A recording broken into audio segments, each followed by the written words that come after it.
Evening, everybody. Firstly, I'd like to acknowledge on behalf of Council the Wadawurrung, our traditional owners of this land, and pay my respects to all elders past, present and emerging, and to all Aboriginal and Torres Strait Islander people who are part of the Greater Geelong community today. Welcome, everybody. What a great turnout. Thank you so much for coming along or for tuning in to our April Council meeting. I'm going to briefly hand over to our Kadinia ward councillors first to give us a little bit of a rundown on this ward. So please, I'll introduce Councillors Harwood, Nelson and Maloney for a short presentation. Thank you. Thank you, Madam Mayor. Is that close enough? Thank you, Madam Mayor. Good evening, everyone, and welcome to the Heightened Bowls Club, and thanks for coming out tonight. We are your Kadinia ward councillors, Councillor Bruce Harwood to my left, Councillor Belinda Maloney to my right, and we are pleased to share with you the activities, projects happening in the Kadinia ward, which includes everything south of the river, from Belmont through to Armstrong Creek, which also includes, obviously, Heighton.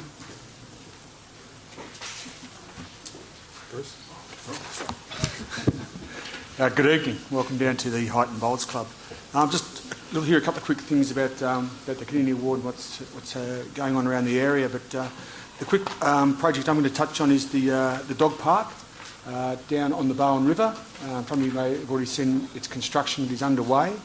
It looks fantastic thus far, and will be, I would suggest, a highly utilised facility when finished, because we have a huge number of dog lovers in the region, and this particular park is going to be 21st century and for literally, I won't say hundreds, but certainly a lot of dogs in and around that area. I see a lot of people walking their dogs around the common areas, which is great, but this will be a purpose-built facility down near the what we call the blue building, just off the Melbourne Street Bridge there. So fantastic facility.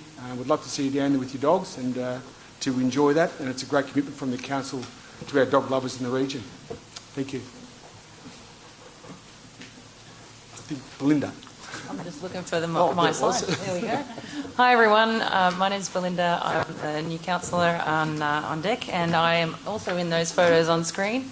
Looking super excited. I wish I was part of the crew that are rolling out the LED street lights. You might have seen these in your street. My street's been updated recently, and there are 15,000 of these residential street lights being upgraded from the old school version to LED lights, which are much more energy efficient. So the people that are rolling these out in Powercore, and you might have seen some contractors for Lendlease as well scooting around, and they're really friendly. So if you see them about, go and say g'day. They're rolling out, I think they've rolled out about 600 lights to date, so that's exciting. There's 4 crews working across Belmont, Heighton, Grovedale, and I think that's pretty much the area that they're working at the moment. So they're using some smart control technology, which is pretty cool.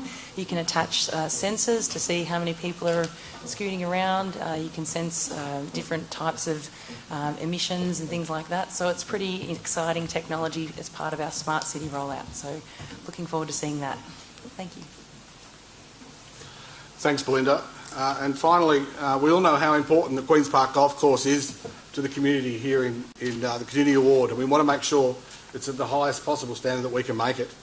And one of the biggest bugbears with me over the last few years is certainly the amount of water that's used on that golf course, and we know that there's some water, and we all know how precious water is.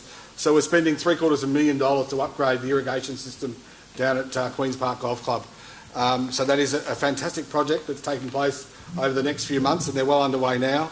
But also, most importantly, there's something in the budget for Queen's Park that we will reveal a bit later. Thank you, Madam Mayor. Fantastic. That's a great introduction, and a really lovely pleasure to be here in Kadinia and be out of City Hall for a nice change. It's been a little while since we've actually been out into the community. Now, this meeting is being broadcast on the internet, and the recording of the meeting will be published on Council's website. So it is the first time since March, so it's more than a year actually since we've been away from City Hall and been out among the community. It is exciting for us. We're really glad to actually be able to talk to you beforehand, and it's also a good opportunity for us to take some questions, and I'm particularly excited to see the first 2 rows of participants this evening who are our probably youngest members and maybe our future councillors that might come up with a question. And thanks also to everybody who's watching from home via the live stream. If you are watching online and you're interested in attending a future meeting in person, you can register on the website. We are limited with numbers, obviously. So go to geelongaustralia.com.au/meetings and you can actually make a booking there. So we will have 3 further meetings at community-based venues this year, 1 in each of the other 3 council wards, obviously, so keep a particular eye out for those. We do have an exciting agenda for you tonight, and I know that there are a number of people out there in the gallery that are keen to come and ask a question. So we will begin. And councillors, from a process point of view, we have a large number of important matters on the agenda tonight, so we will be sticking strictly to the time limits, and Jake over there will give us the signal if we go over the 3 minutes. Are there any apologies to note this evening? I don't think there are. Do we have any requests for leaves of absence from councillors tonight? I think we do. Councillor Nelson, from the 9th of June to the 16th of June 2021. Can I have that moved? Councillor Grisbeck, seconded Councillor Harwood, thank you. All those in favour of Councillor Nelson taking a break, thank you. And carried. Are there any declarations of conflicts of interest in relation to tonight's agenda? Councillor Grisbeck. Thank you, Madam Mayor. How could I forget it? Item 10, the Building Better Bike Connections. I'll be declaring an interest because I am employed by the TAC. Okay, thank you, Councillor Grisbeck. Are there any other conflicts that we know of at this point? If any do arise, please make them known during the meeting. Thank you. Now I need a mover and seconder to confirm the minutes of the council meeting held 23rd of March 2021. Moved Councillor Mayor, seconded Councillor Sullivan. Thank you. All those in favour? Carried. Thank you. Okay, so now we get to public question and submission time. This is specifically available for questions and submissions rather than as a forum for discussion, tempting though that may be. In accordance with our policy, we have a 45 minutes allowed for question time, and that's largely so that we can get down to the business of the meeting and get the reports noted as well without being here until 1 in the morning and wearing everybody out. So 45 minutes in total. That provides for each person to address the council for 3 minutes. We try and keep answers down to 3 minutes as well. Questions and submissions that are provided in writing prior to the meeting are considered first, and after that everyone in the gallery will be given an opportunity to ask a question or make a submission if time permits. We realise there has been a lot of community interest in items on the agenda tonight, in particular item 3, the North Bellarine Pool Scope and Design, and as this item is being discussed for a decision tonight, councillors will be unable to answer questions during public question time. I do want to note, though, that the council group has received a number of emails from the community, and your feedback really does play an important role in our decision-making process. And you're still absolutely welcome to ask a question, but if it is in relation to the North Bellarine Pool Scope and Design, we won't be able to provide you with an answer, but you will be able to hear us consider the item shortly. And we put it up early on the agenda so that we didn't have to hang around all night if that's what you came for. And for those community members present who pre-submitted questions to council, you will have an opportunity to ask your question and have your response read. For those not present tonight, the responses to your pre-submitted questions will be sent to you tomorrow. It's also important to note that each councillor has read the questions that are sent in. And for tonight's meeting, we've received the following questions from community members. On the topic of Belcher's Building from Leanne Croker and Sonia Silva, Rabone about dogs on Ocean Grove Beach, Andrew Keane about his road in Lara, Fred Imhoff, the Discovery Bike Track, Barwin Heads, and Fred, I understand you have a number of supporters for your project in the gallery here tonight, which is our front couple of rows, which I'm really looking forward to hearing from. And Jim Demetrius about differential rates, Melissa Cadwell about council and staff protection from bullying and harassment. And about the Bellarine Pool, we have questions from Ruth Cole, M Sullivan, Christy Miles, Mercedes Drummond, Dave Lean, Drysdale Clifton Springs Kaluas Association, Anne Brackley and Patricia Hollis. And about the proposed motocross in Fionsford, we have questions from Sue Davies, Philip Peatfield, Ben Cornwell, Leanne Owen and Ben McLennan. And as I mentioned earlier, a written response will be provided to those community members who are unable to attend tonight's meeting. So can I please have a show of hands in the gallery, anyone whose name I have just read out? Okay, great. We might be able to get through them all. We'll see how we go.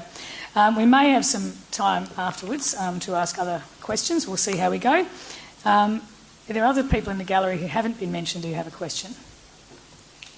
Okay, well, we'll try and stick to the time limits, right? And then we'll get moving, and I'll keep it quiet too. So we can keep the meeting moving. Do stick to your time limits. So please looking at my list, shall we go from the top? Do we have Leanne Croker? No? Okay. Ian Rabone? No. Andrew Keane? Looking good. Fred Imhoff? Wonderful. And when you come up, if you could just introduce yourself, say your name, take a seat and make yourself comfortable. That's fantastic. Pull the microphone over. Good job. Thank you for having us here tonight. My name is Freddie, and these are my friends, Teal Bay and Beck Lampard, Karen, Silas and Tex, Charlie, Xavier and Beck O'Connor, Luke, Kenji, Iggy, and my mum Georgie and my brother Albert. Awesome. And Bay and Haley. My friends and I are all into mountain biking, and we love to build jumps, ride jumps, and basically build and jump. But there is always something getting in the way of us in doing that, from them getting destroyed, and even if we want to ride bike trails, we have to go 30 minutes or more to get to them.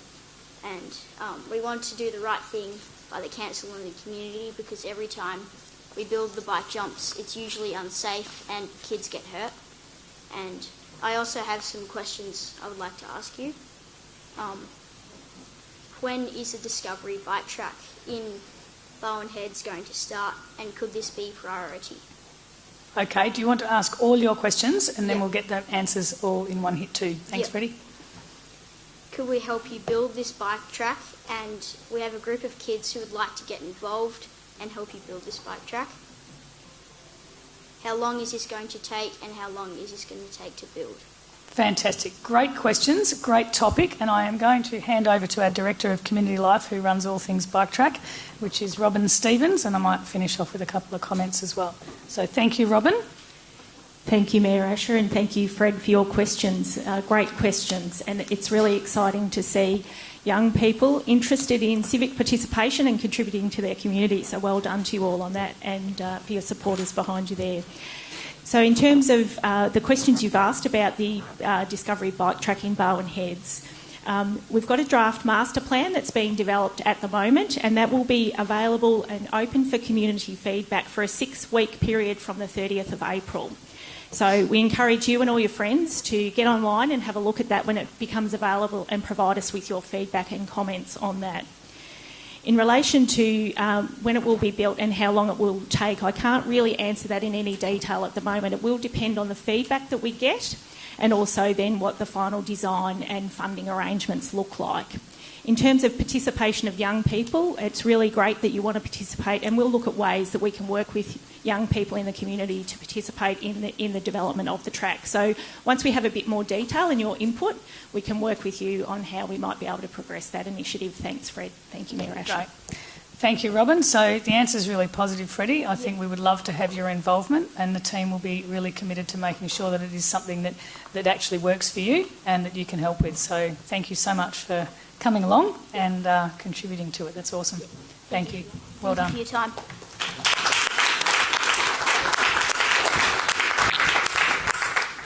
Okay. Been set pretty high for the rest of the questions now. We have Melissa Cadwell with us. Welcome, Melissa.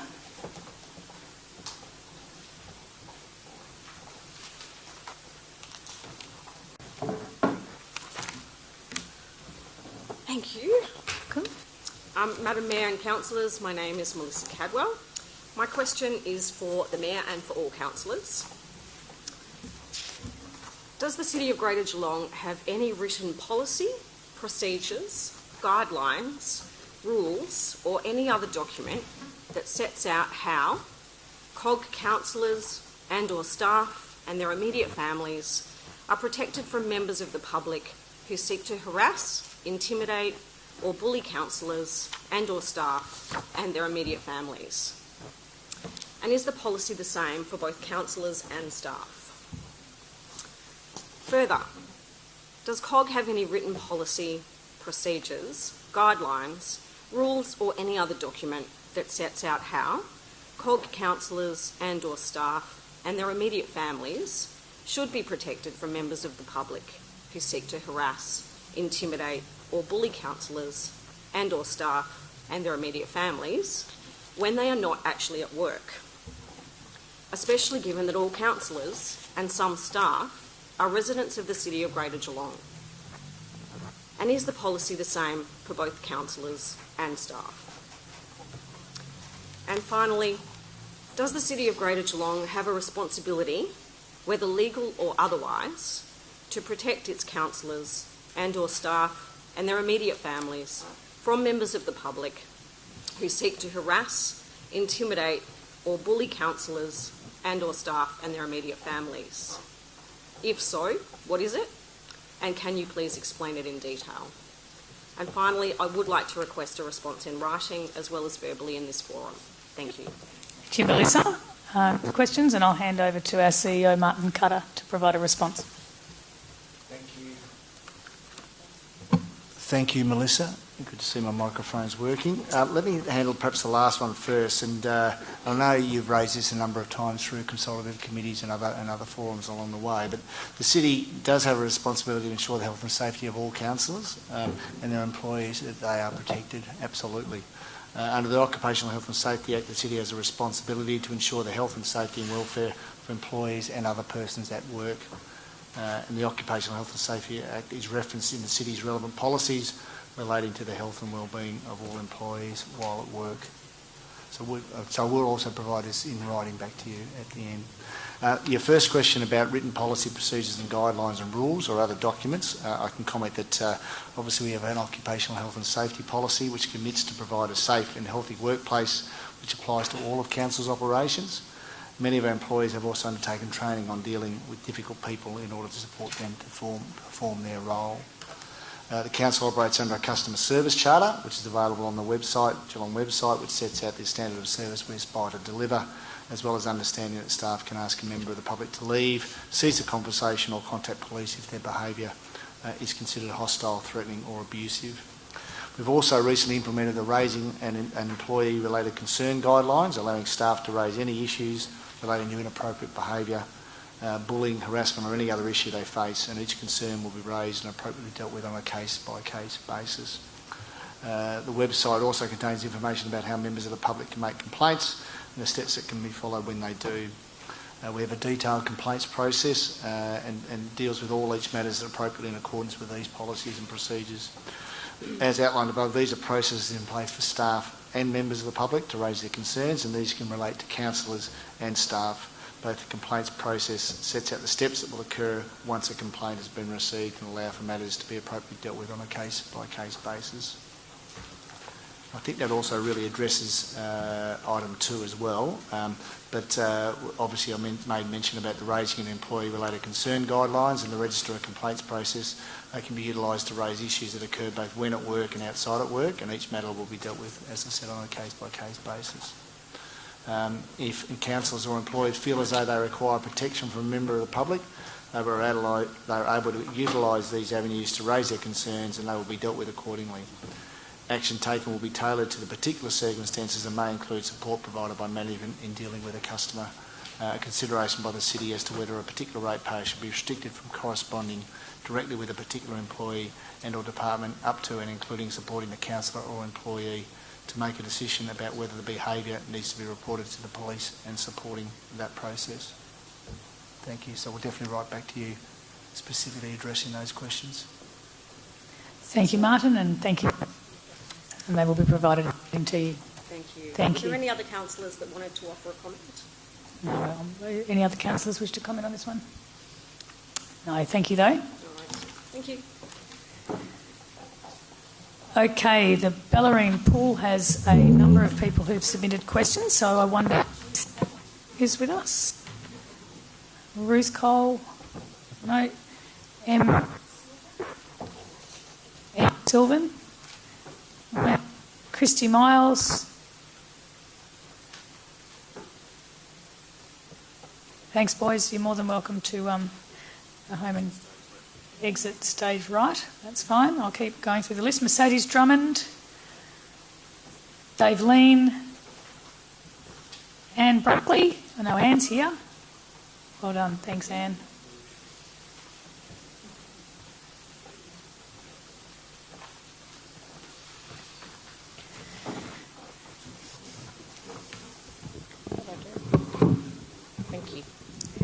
Thank you. Thank you for this opportunity. On behalf of the North Bellarine Aquatic Centre Advocacy Group, I'd like to thank you for the progress that's been made on gaining aquatic facilities for the North Bellarine over the last 12 months. Our group has invested thousands of hours communicating about this need in our community. In December 2020, we asked state government for funding to enable the planning for the whole site to be conducted during 2021 so that we could be shovel ready when other funding becomes available to build the other parts of the complex. In the last 7 days, I've written to all levels of government, giving them our position paper, which I did email to everyone, and asking for financial support for the project. We are receiving responses to this correspondence. My question is to Mayor Asher and to the councillors. How can the North Bellarine Aquatic Centre Advocacy Group assist the council to build another goal of the council listed in the social infrastructure plan, the warm water exercise pool at the same time as the covered heated year-round 50-metre pool? Thank you. It's a really good question. As I've said, we will be discussing the actual design of the 50-metre pool as an item tonight. We probably lightly, this microphone's not working, lightly on response in the sense that keep up the great work would be the short answer. You're doing an excellent job of helping advocate, and I think continue what you are doing. But I will hand over to Director of Community Life once again, Robin Stevens, as she has a response that will be also provided to you in writing. Thank you, Mayor Asher, and thank you, Anne, for your question. And I certainly acknowledge the work of the North Bellarine Pool Advocacy Group in working with council officers over the last 12 months. As you're aware, the pool discussion being considered tonight is in accordance with the previous council reports on this matter and the current funding agreement that we have with the federal government, and that's in relation to a 50-metre outdoor pool. We're very aware of the need to accommodate potential future expansion, which was highlighted in the report in the August 2020 meeting in relation to the site. Council will be keen to work further with the North Bellarine Advocacy Group to look at opportunities for further funding to deliver on other aquatic needs for the Bellarine community into the future. So thank you, Anne, for your question. Thank you, Mayor Asher. Thanks, Robin. Thank you, Robin, and thank you, Anne. Do any other councillors have any comments on this one? Not at this stage. We'll be discussing it very soon. Thank you, Anne. Cheers. Is Patricia Hollis here with us? No? Okay. We also have a significant number of letters about the proposed motocross in Fynesford. Do we have Sue Davies? We do. Now, Sue, I will preface your question with the fact that a number of questions have come in, and councillors have requested that the planning application be called in to be considered by councillors at a planning committee meeting. Objectors will be notified of the date and process for this meeting, and as it will be considered at the planning committee, we can't preempt a decision tonight, and the planning committee meeting is the appropriate time for objectors to voice their concerns to councillors. I still welcome you to ask your question, but if it is in relation to the use and development of the motocross facility, we won't be able to provide you with an answer tonight. Yep. So as long as you're okay with that, feel free to ask your question. Sure. Thank you. Thank you, and thank you for your time this evening. I'm strongly opposed to the planning application regarding the motocross track at Fynesford. My concerns are predominantly based on the unsuitable proposed location and the significant impact this facility will have on residential properties in Highton. It is not unreasonable that the City of Greater Geelong should support and contribute to a community facility for motocross activity. Location, location, location. What definitive action has City of Greater Geelong councillors and council officers taken to work with the motocross stakeholders to identify a permanent location for this proposed facility that is removed from residential subdivisions in order to eliminate resident concerns and the significant impact on the enjoyment of our homes? Has there been a comprehensive and independent feasibility study with appropriate community consultation to review all options available for a permanent motocross track in the Greater Geelong area? A defined scope of works for a feasibility study that ensures all stakeholders can actively contribute to it. A comprehensive end state concept plan, year-on-year budget documents for that development, a governance and operational management plan for the end state of the facility as opposed to the deceptive foot-in-the-door approach of the current planning application being considered. The planning application screams defective foot-in-the-door approach with multiple documents, all varying nature of the development, the extent of the proposed facilities and the usage that is intended. What is the plan for the City of Greater Geelong to provide strong and decisive oversight, governance and management of any planning permit conditions that may relate to this facility? Thank you, Sue, for your questions. I will hand over to our Director of City Planning and Economy, Gareth Smith. Thanks, Gareth. Thank you, Mayor. Thank you for the question, Sue. It is noted that the application for the use of the land for a motocross facility is recently completed, the public notice period, and Council acknowledges the significant objections received. The planning process from here is that, as the Mayor outlined, the Council must make a decision on this particular proposal, but alternate locations are not part of the planning process. With regard to looking at other locations, there are no other locations currently before the City Planning Department to assess. Only the application is before us. However, some background though regarding motocross facilities.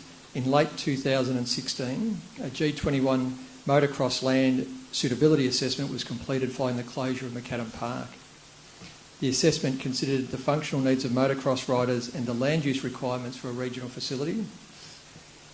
The report looked at other options to provide a home for motocross, given it is often a hard-to-locate sport due to the noise and other amenity issues it generates closer, incompatible uses, as you've outlined. A number of potential properties were identified with the best prospects in private ownership.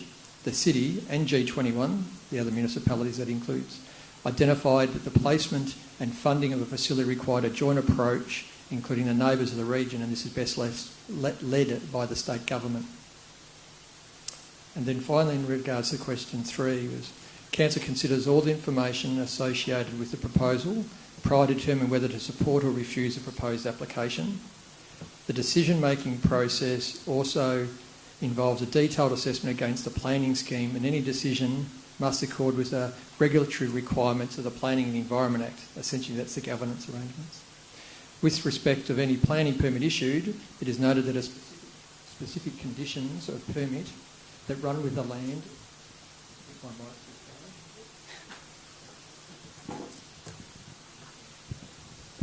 Apologies, Sue.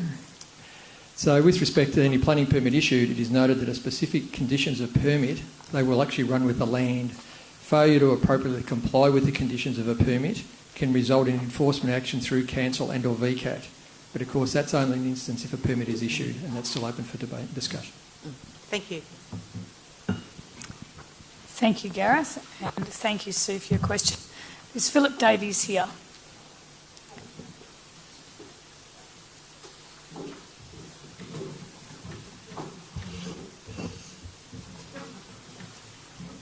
Welcome, Philip. Thank you, Council. First of all, let me say, in terms of my questions, they actually lead to the process and how we got here. And from my perspective, I have to actually congratulate Council and I have to congratulate the team that have done the work at Mount Brandon in the park. You're 30% of the way along the path of the development plan. And when you walk up there, it's just fantastic and you can see the growth that's gone on. So the heart of my first question, in terms of saving you a bit of time, really goes to across the river. The proposed motocross is going to take away all the ambience that you've tried to create. So as you continue your investment, and as you continue your investment further down the path, one of the interesting things is if you actually go down there, and I invite the councillors, and I personally issue you an invite to come and have a look, where your plan proposes the football oval is direct line of sight to the highest part of the process for the motocross. And you can see it under the bridge. Now, my question relates to, and you can read my question, but my question clearly relates to the appropriateness. And I'm happy and invite you to come and have a look. Second part of my question goes to, how's the facility actually compatible with lifestyle? If you come down to the Highton estate, all of the ambience, all of the marketing, and Bruce, you've been part of this for a long time, all of the marketing is about pushing everybody down to the river, right? Every house points to the river. That's what we sold it as. And now what you're going to show me is that I can take you to 5 locations today where if we put the park there, they are in direct line of sight of the proposed motocross. What are you to sell me? That's the second question. Third question is around the deceptive nature of what's happened. The communication process, either by council or however this has come, has got to be at best poor, at worst deceptive. I actually didn't know anything about this until 3 weeks ago. My question goes to the heart of how did we get here without the consultation process? The only way we found out about this is that I was actually in the park. I heard the motorbikes. There was 3 motorbikes that day, and I heard the motorbikes in the park. I happened to stumble across a lady who was walking past handing out leaflets as a concerned resident. I happened to then read the proposal. The proposal against any engineering standard, and I'm happy to have the chat with anybody that wants, against any engineering standard does not stand up, guys. You can't take sound from so far away and then play it back to me as next door to me. You can't take ambient sound. So I'm not worried about the report. You guys are the engineers. I'm just worried about the deceptive nature of the correspondence and the way it's gone through. And so the third question is, how do you ensure through your governance process that this isn't going to morph and grow? And whilst I get the planning piece, I understand it, and I understand it implicitly, I don't understand how you're going to manage this, should it happen. Final thing, I actually owe an apology to the bylaws officer within council. And the apology is that against your own bylaws, I've been negligent. And I've been negligent because for about 5 weeks, 6 weeks, 10 weeks, there's been kids running around on motorbikes over there. And under your bylaws, they're meant to have notified me. And I've meant to have given written permission for them to do it. And I apologise now that I haven't raised it to council previously. What I can say to you there is that there's probably about 500 residents on the other side of the Highton Hill that are about to raise it with you. Right. Thank you. Thank you, Philip. I will hand over to our Director of Planning and Economy, Gareth Smith, once again. Thank you, Gareth. Thank you, Mayor. And Philip, I apologise because the written questions we've been provided seem slightly different from what we've just heard. So the notes I have won't directly respond to those questions. Clearly, in responding to Sue, I think gives you the overall context of where the application's at and will be considered by the council. With regard to notification, I think was a key point you raised, and I've seen from some other residents as well. Required the Planning Environment Act actually specifies how we go about the notification. That certainly included over 200 property nearby the site. Notification, there was also a public notice put in the advertiser, the local paper, and a notice put on site. I think it's fair to say the awareness has been clearly raised because we've got over 400 petition with over 400 submissions on that, and also 200 applications, objections, of course, as well. So, and obviously with tonight's exposure as well, we think the awareness has been very strong on this one, and people have been notified, and I certainly believe we've followed the appropriate process to do that. But like I said, as I mentioned, the questions seem to differ from what we've had in advance. So, but again, I'm always happy, even after this meeting, to catch up with you or make another time if you wish to discuss it further, the process. Yeah, I am, and I'm actually strong in actually understand the role of councillors, and I am strong in inviting any of you to come down and have a look, because you've Philip. just spent too much money to waste it now. Excellent, thank you. But, yeah, sure. Right now. Great. Thank you. Do we have Philip Peatfield with us?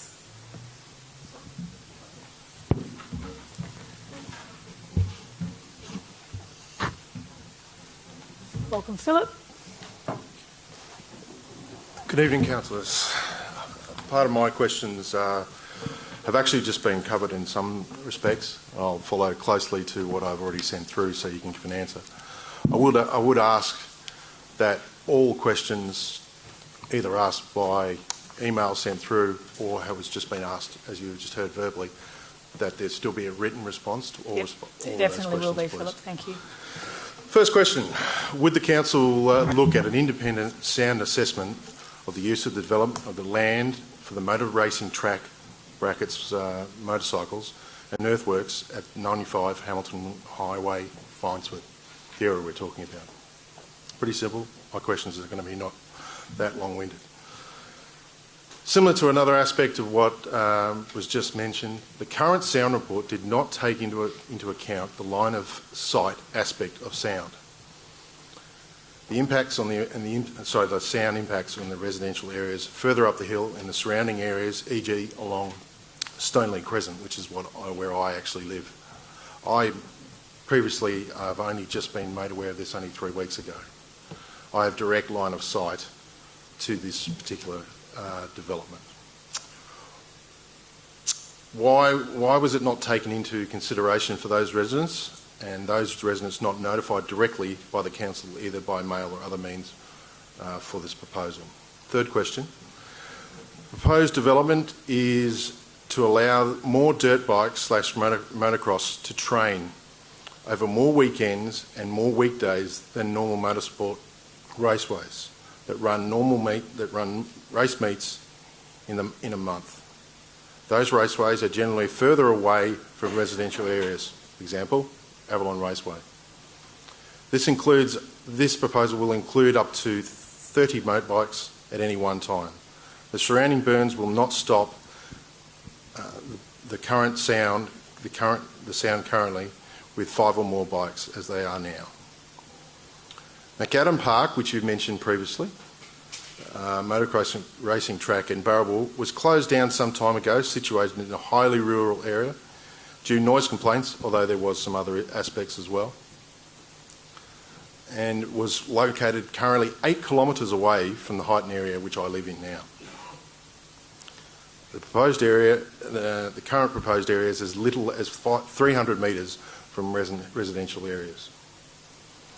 How is this allowable considering the proximity to residential homes and the negative impacts on housing values, rates indicators for you guys, due to increased sound, dust issues and the overall livability of the area? Over to you. Thank you, Gareth, once again. Thank you, Mayor, and thank you, Philip, for the questions. With regard to question 1, so as part of this application, as I mentioned previously, I haven't mentioned this one, sorry, application submitted an acoustic assessment by a qualified professional. The city has also had the acoustic assessment peer reviewed. So we've actually engaged independent assessment of that piece of work that's been undertaken by another qualified professional. And the details of that sound assessment and the peer review will be included in the assessment of the planning application, and that information becomes public as well. When is it made public? It'll actually be when they're undertaking after the assessment, when it's being prepared up to go, and the planning application itself is being ready and considered from the planning committee. A date's not set for the planning committee yet, but we would expect it to be in probably 4 to 8 weeks. And then that information becomes available, so all objectors will have access to that information, so they consider that in their own presentations that they may make to the planning committee. So all objectors will be notified of the planning date? Yes, that's right. So that could be another 4 to 6 weeks away before the date's confirmed, but there will certainly be notice given to all objectors and the applicant to prepare for that and make sure you've got all relevant information available at the time to prepare. Yep. Thank you. Great. Thank you, Gareth. Oh, sorry, and then I'll lead into the question too. He's got the third one. I've still got the second and the third here as well. You mentioned about the notification, who I referred to Sue, the other thought before, was I don't actually have on me the actual plan that shows actually where all the notification was sent to in those properties. As I mentioned, I think there was about 240 properties notified. But whether they were included, and I assume not by what you've advised me around Stoneleigh Crescent, I couldn't confirm now, but happy to take that on notice and provide confirmation of where notification was made. Considering the sound arc, I would have thought it would have taken a larger area than 200 properties. Yes, it could have, but again, I'm not involved in that directly in that regard, but I'm happy to take it on notice. I can provide further advice how we went about the notification. As I did mention, though, in addition to the letters, of course, there is also the public notices through the papers and the likes as well, that we distribute the information, but I appreciate not everybody reads that as well. I noticed you said also that it's on site. Yeah, it's a I requirement. don't think many residents of Highton would go down to the airport. That's right, I understand that. But that, like I said, we're just following the Planning Environment Act, the requirements, and actually how we go about notification. It's a standard process for all applications that's undertaken. And then with regard to question 3, look, that's where you've gone into obviously some more specific details on the assessments, and certainly this isn't the forum to go into that, but it is something that will be considered by the office as part of the planning report that is presented up to the planning committee and again becomes available to all the public to look at, review, scrutinise and amend their submissions accordingly as well regarding the noise aspects and that of the reports as it comes available. Okay. I do thank you for your time. Thank you, Councillors. Thank you, Philip. And yeah, we've certainly taken note of your concerns, so No one else wants to make a comment? appreciate that. Right. We'll wait for the planning committee if that occurs. Now, Ben Cornwall. Is Ben here? Welcome, Ben.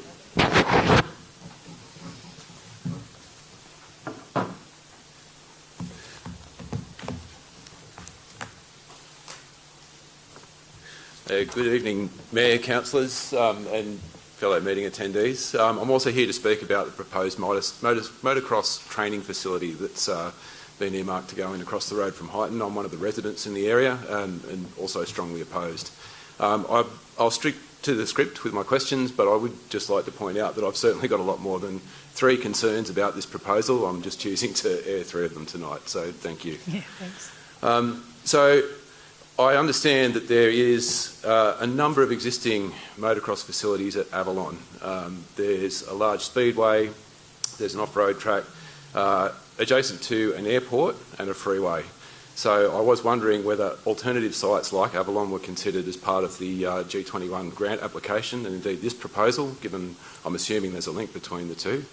And if Avalon was considered, why wasn't it deemed an appropriate site for this particular development?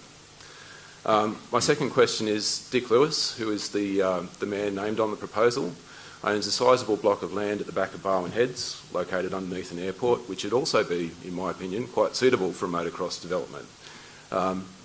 Again, I understand the nature of the planning process, that we don't necessarily look at alternatives, but again, the G20 grant proposal, was this considered as an alternative site? And if so, why wasn't it deemed suitable? And finally, if the development goes ahead, it's foreseeable there's going to be a lot of trouble with bikes riding illegally along the walking trails and the access area along the river adjacent to the development. I'd like to know what Council's plan is to try and combat that and how that's going to be dealt with by the planning proposal. Thank you. Thank you, Ben. Gareth, back on the hotspot. Thank you. Thanks for the question, Ben, and thank you, Mayor. Look, if I could just say, with the 2016 report, I'm not familiar with it, to be honest. I'm aware of it, but so I don't know the details, so I couldn't be able to respond to the other sites, the Avalon, etc., and how they were considered. But again, we're more than happy to take it on notice, and I'm sure Robin's team, who's had some involvement with that, would be more than happy to catch up and share that report. I believe it would be on our website, but again, we'll make sure in our response, we'll update the response I've got here to make you've got ease of access to that sort of report and you can have a look at. And so we're certainly not familiar with, the applicant also considered Avalon. The city had not engaged with the applicant. It was actually a submission just made for a planning permit. It wasn't something we'd work with them on at all. So we're not going to be able to assist, I guess, in that background. Only the applicant himself could. Certainly with respect to you referring if a permit was issued and how it would be managed then, it is note, look, there'll be specific, if a permit was issued, there'll clearly be specific conditions of the permit that run with the land. Failure to appropriately comply with the conditions of the permit can result in enforcement action from either council and or VCAT. It's all these sort of major applications and the likes, that if something was approved in time, there'd be obviously monitoring and the likes would be required of the conditions, but there's a long way to go before I think people have to worry about that yet. There's a major decision to be made by the council and then potentially another process after that. So, thanks, Ben. Understood. Thanks, Gareth. Thank you, Gareth. Councillors. Thank you, Ben. Thank you. Just in relation to the G21, there wasn't a site identified at all in the G21 region that would sit the motocross. So. Councillor Murray, as I mentioned, I'm not familiar with the report myself, so exactly what sites were identified in it. I'm not sure whether Robin or Ian Hicks could comment on that. No, I'm just saying, Gareth, there's no... Oh, sorry, Peter. I thought it was a question. Apologies. There you go. Yeah, as a concerned resident, and I think speaking on behalf of other concerned residents in the area, we'd certainly like access to that information. So, if that could be provided, I'd appreciate it very much. Okay, thank you, Ben. Thank you. Any question? Thanks. Understood. Leanne Owen. Do we have Leanne?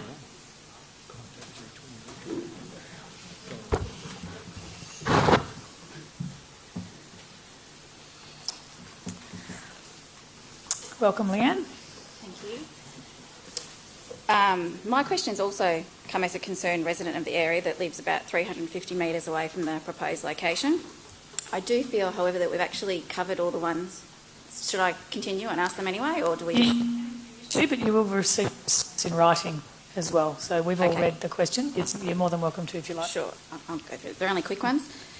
So I've some concerns regarding the accuracy of the noise assessment that was submitted as part of the proposal.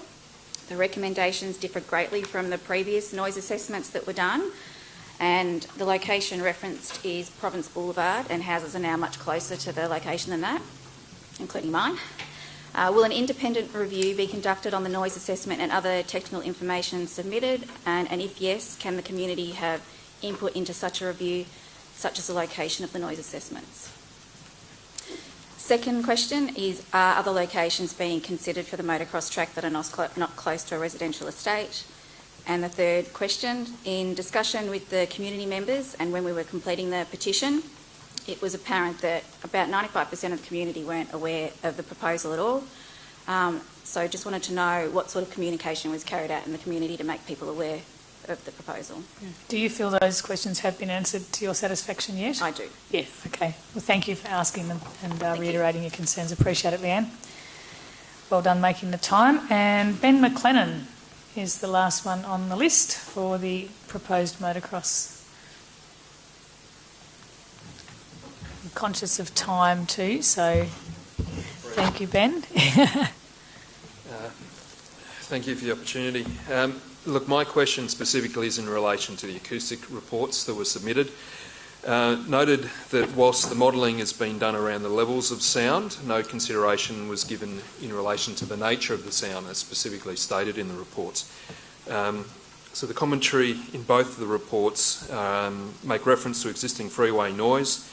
And as a resident with a clear line of sight of the proposed track on Saturday the 17th at 10:30am, the sound of one motocross bike was clearly audible outside my home and also inside my home over the sound of the freeway. It would be reasonable to consider that a further 30 bikes would be much more so. Given the above, or given what I've stated, is the City of Greater Geelong prepared to accept that, contrary to the apparent view of the applicant, the nature of the sound should be given considerable weight over the volume of the sound? Okay, thank you, Ben, for the question. Back to Gareth again. Thank you, Mayor, and thanks for the question, Ben.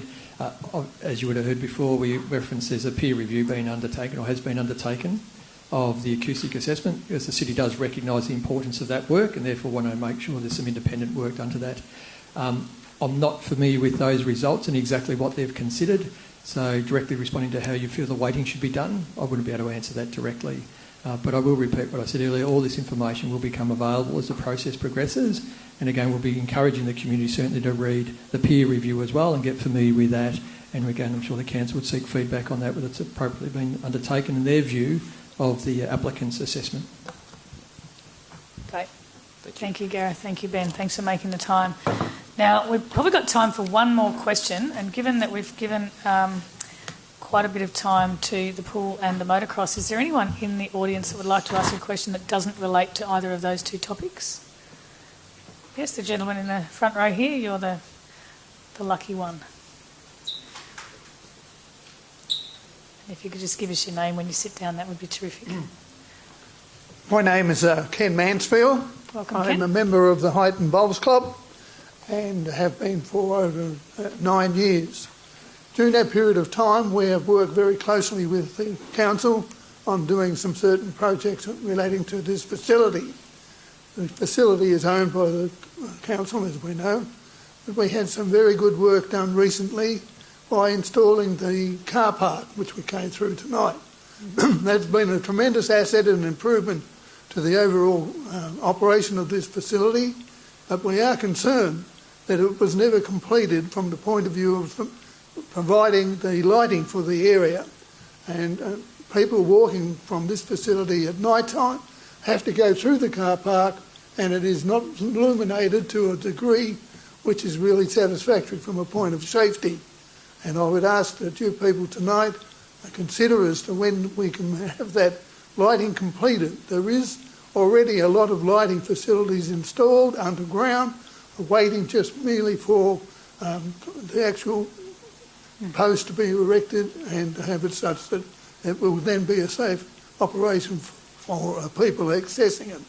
And I certainly would ensure, hope that the council tonight take heed when they're walking out and be very careful that you yourselves don't fall in and have a safety accident. Great. Thank you very much, Ken. That's a terrific question. So the question was really when can you have lights? When will the project be completed Yep. with the installation of lighting? Absolutely a fair question. And health, safety and wellbeing of our community is our number one priority. Do we have a response? We'll take it on notice. This is Guy Wilson-Brown, our Director of City Services. We'll take that on notice and we'll absolutely get back to you with an answer to that. Thank you. Thank you for raising the question. Now, we actually do have 3 more minutes, so yes, the gentleman standing, if you would like to come down, that would be terrific. We have to stick to the time limits, though. He's on the list. Oh. Hi. Hello, is your name on the list, is it? Yes, Jim Demetrius. Jim, hello, Jim. Hi. I didn't hear you say when I called out your name earlier. This is a differential rates question. I'm here representing the Geelong West Business Association, Yep. and it's a matter regarding industrial and commercial rating in Geelong. So thank you, Madam Mayor and councillors. In terms of some context, I just want to, quickly make the statement that commercial rates in Geelong are prohibitive and they're inequitable. They also represent the highest rate in the state and they're contributing to business stress and closure.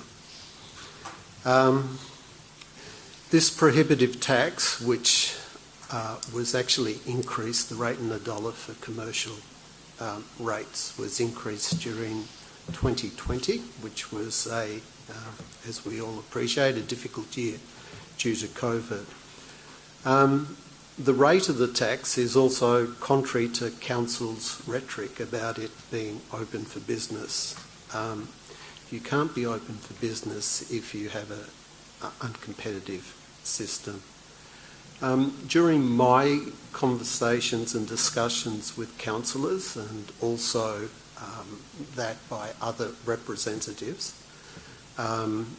we've found that there is a very inconsistent knowledge base amongst councillors about differential rates and how it's applied and what it means in terms of a single property.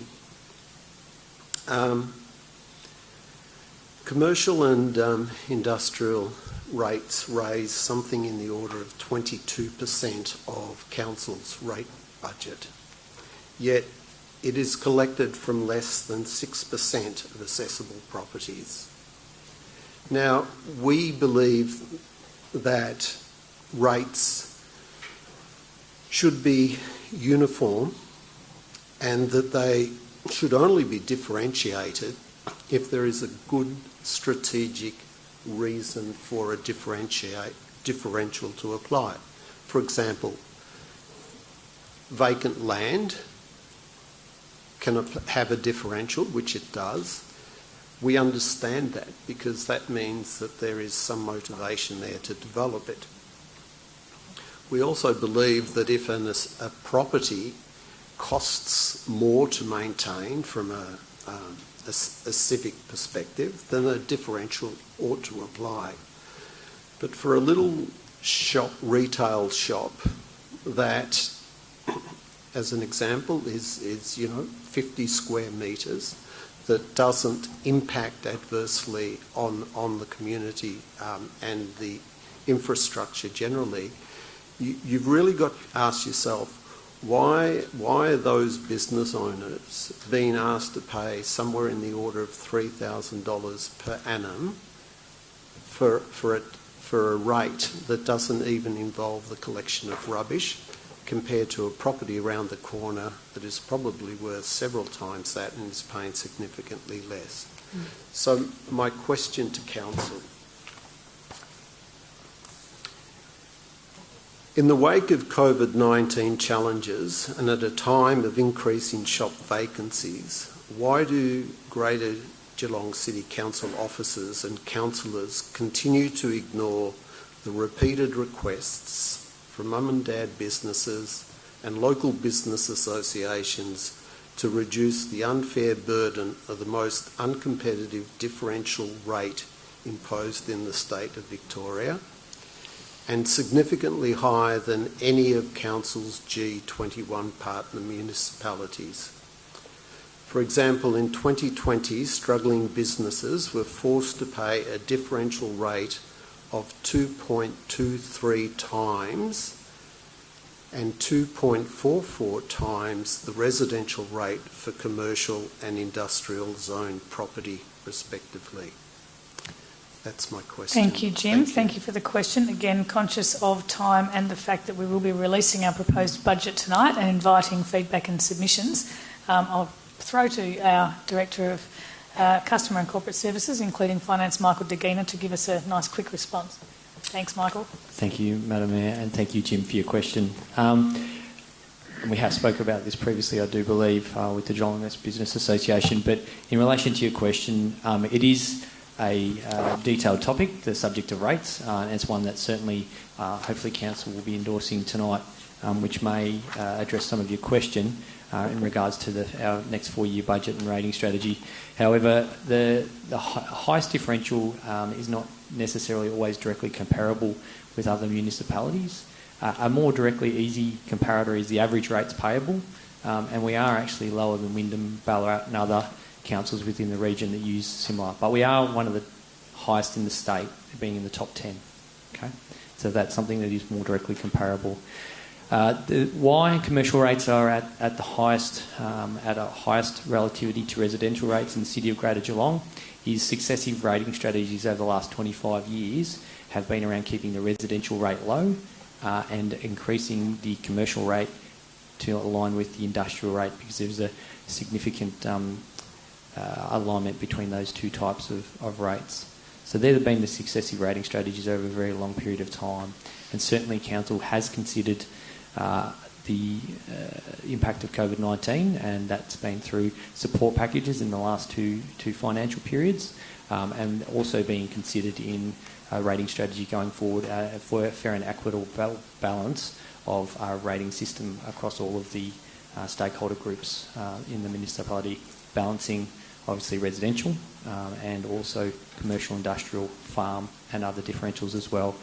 We are pleased to see that the state has capped at 1.5% our rate increases, but also the rating system subject to individual fluctuations, which are the responsibility of the Valuer General. So City is able to strike the differential rate, as you are aware, and hopefully through the process, we're actually in adopting the budget tonight, we'll see some of what you're looking for over the next period. Thank you, but Thank you. I think in your answer you're conflating some of the issues here.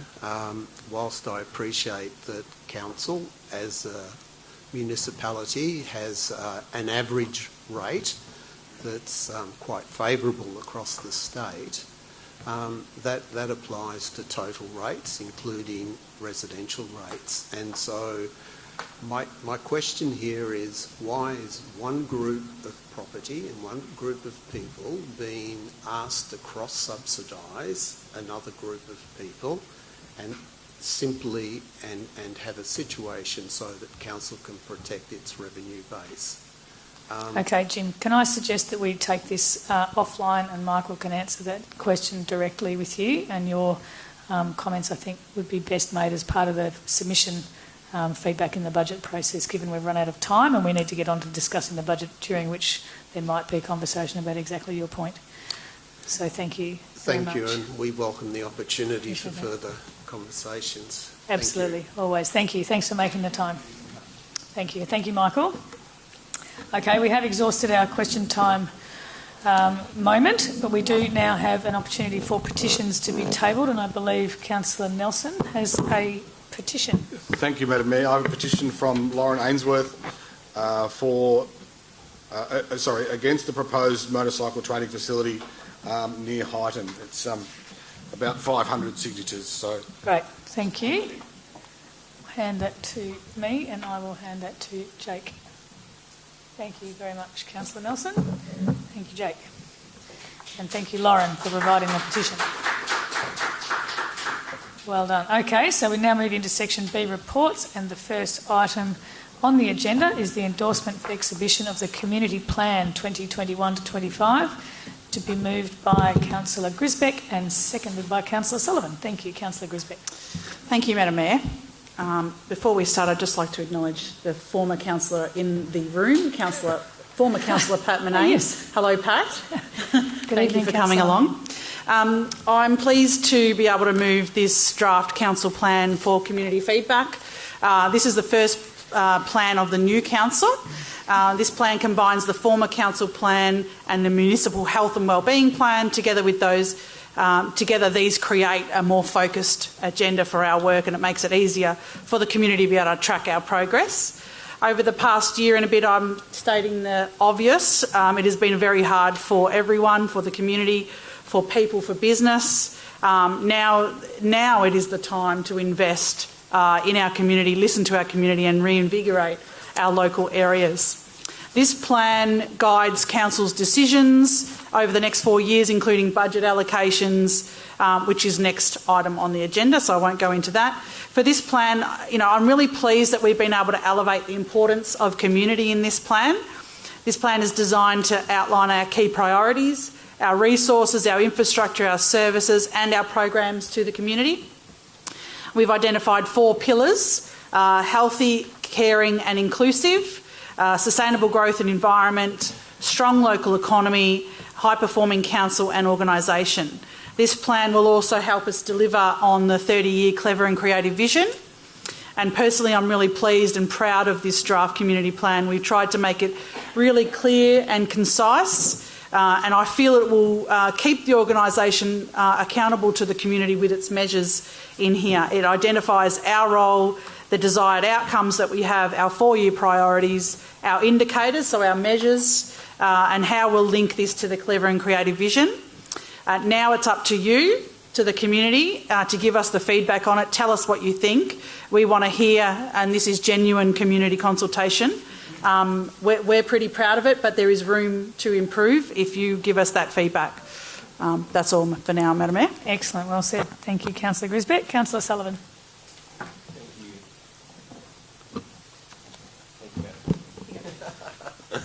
Thank you, Madam Mayor. Just trying to get my microphone working. I endorse the words of Councillor Grisbeck. She's summed it all up quite well.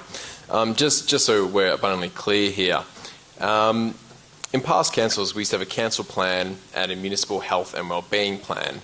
Well, if anything, COVID has shown us just how important and integral the health and wellbeing of our community is. So we've merged these two documents going forward. I agree, we have these fantastic new 4 pillars which we will be working around, being a healthy, caring, inclusive community, sustainable growth and environment, strong local economy, high-performing council and organisation. This is very much an overarching document which will guide the Council's next 4 years, as Councillor Grisbeck has said, in regards to our infrastructure, our budgeting, our planning. It's an incredibly fantastic document which has had community input since December we first started opening. But I'm so very, very happy to be seconding this motion back to the community and pushing forward with it. Thank you. Well said. Thank you, Councillor Sullivan. Any other councillors wish to comment on the community plan? Councillor Mansfield, then Councillor Mason. Sorry, my peripheral vision's not very good. Thank you, Mayor Asher. Look, I'd just like to echo the comments made by my fellow councillors. I think it's a real challenge when you get 11 councillors who represent, different areas within the community, who all bring their own values and perspectives to the table, to come together and develop a plan that reflects a bit of what everyone has brought. I think is a real effort, and I'd like to just acknowledge the officers and the work that they've put into bringing together everything that we've brought out, we've put forward. I'd also like to just make note that this is the first plan where we will be incorporating the health and wellbeing plan. It's actually embedded within our broader council plan. All councils are required, it's a statutory requirement to have a health and wellbeing plan. And now what we've done is actually bring this into our main 4-year strategic council plan, which is something I think is really important for elevating those issues around community health and wellbeing. If it's embedded within everything that we do as a council, I think that will ensure that we're well placed to serve the needs of our community over the coming term, and also very interested in hearing what the community has to say about this plan. Excellent. Thank you, Councillor Mansfield. Councillor Mason? Thank you, Mayor Asher. I fully endorse what my fellow councillors have said in relation to the 4 pillars and the fact that this plan conforms and complements our 30-year clever and creative vision that produces clarity over the next 4 years and provides for review, change and improvements. Madam Mayor, we're privileged to live in a dynamic and resourceful region endowed with a rich and diverse natural environment. And we've got much going for us here. And we've got strong sustainable growth, interest in tourism, and this plan, when we mention the 4 pillars, goes a long way to maintaining these.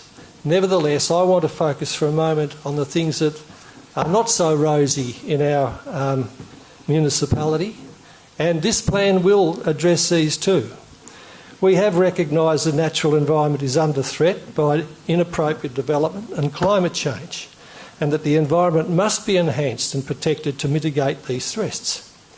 This plan does make a strong attempt to redress this. Similarly, we've recognised some other sobering risks and threats to the community health and wellbeing. Geelong does have a higher than Victorian average in family violence, physical and mental health, weekly family food shortages, obesity, smoking, binge drinking and EGM losses. Social equity is growing in our society and we must fight hard to overcome this. This plan does address that.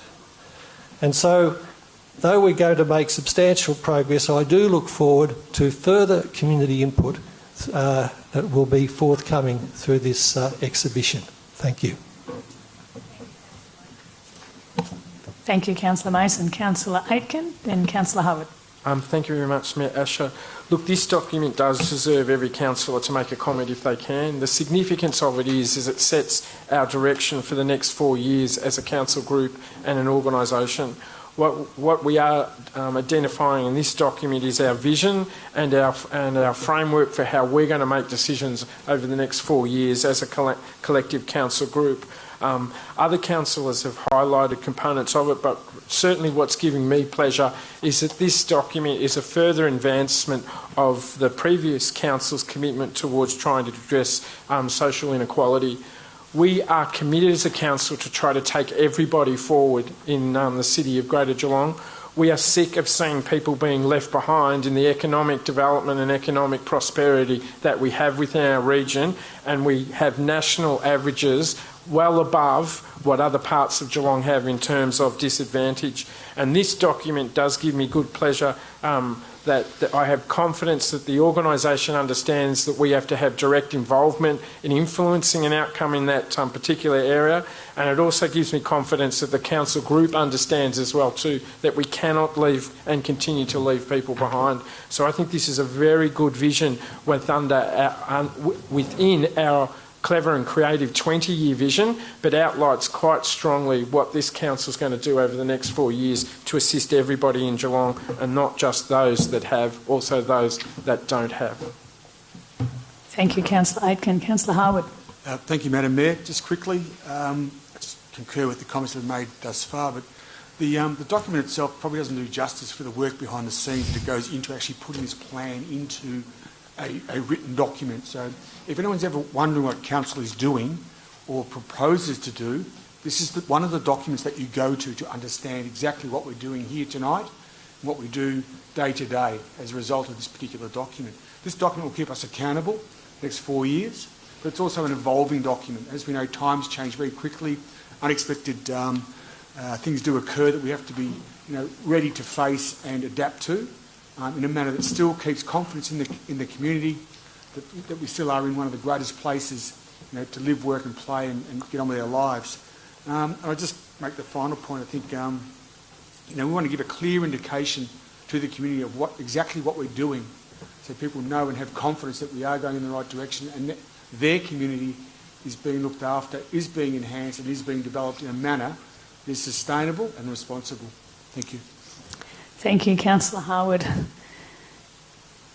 Any other councillors wish to comment? I'll say a couple of words at this point. I think this document's guided our budget, which has been a really critical piece. It's given a real shape to our future and to the actions that we need to take to make the difference that brings us all here as councillors.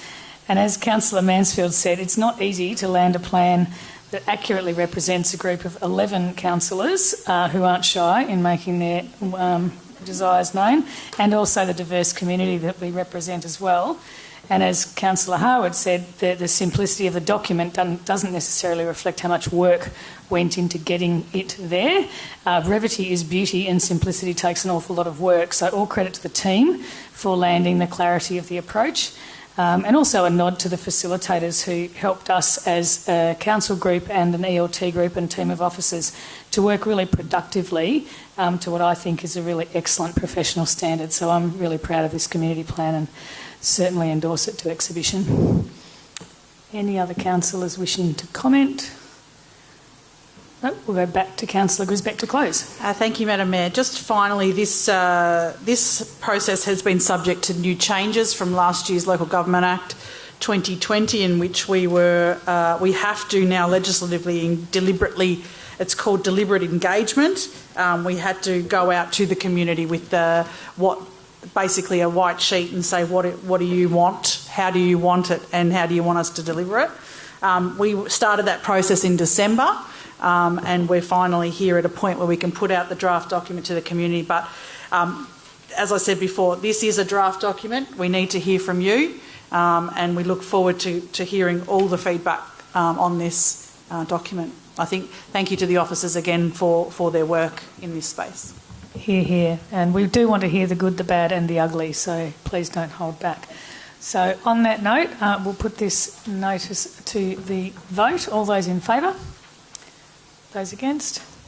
carried. Thank you. And the second part of this particular item is the endorsement for exhibition, the long-awaited proposed 2021 to 2022 budget, to be moved by our Finance Chair, Councillor Aitken, and seconded again by Deputy Mayor Sullivan. Thank you, Councillor Aitken. Thank you very much, Mayor Asher. It's my pleasure tonight to publicly release our 2021 council budget for public consultation. This is my second budget as the Finance Chair of the City of Greater Geelong, and I can assure you it doesn't become easier, it only becomes harder every single year. The challenges that the council is actually facing are significant. COVID has infected our income and it has significantly increased our expenditure. We are facing a significant asset renewal challenge in the City of Greater Geelong. We have ageing infrastructure that deserves significant financial attention associated with it. We also have a responsibility to share our investment and our renewal and our expenditure across the whole of Greater Geelong and not just within the CBD of Geelong. We also have to understand that we are a community that is expanding at a rapid rate. An example of a statistic I'll actually provide to the community tonight is that last year we had 128,952 rateable properties in the City of Greater Geelong. 12 months later we have 133,295. That's a growth of 4,343 rateable properties, which is a 3.3% increase on last year. And most of those rateable properties are actually residential. And I'll just give you that in comparison compared to the rest of Australia. The Australian population growth rate in the last 12 months was 0.9%. So we've actually grown 3.6 times faster in terms of our rate numbers in the City of Greater Geelong. Now you may say that's a good thing, however it actually is putting immense stress on this organisation to respond to that rapid growth. So in essence we are growing 4 times faster than what other parts of Australia are, and it is impacting on our budget. How have we responded to this as the City of Greater Geelong with our budget?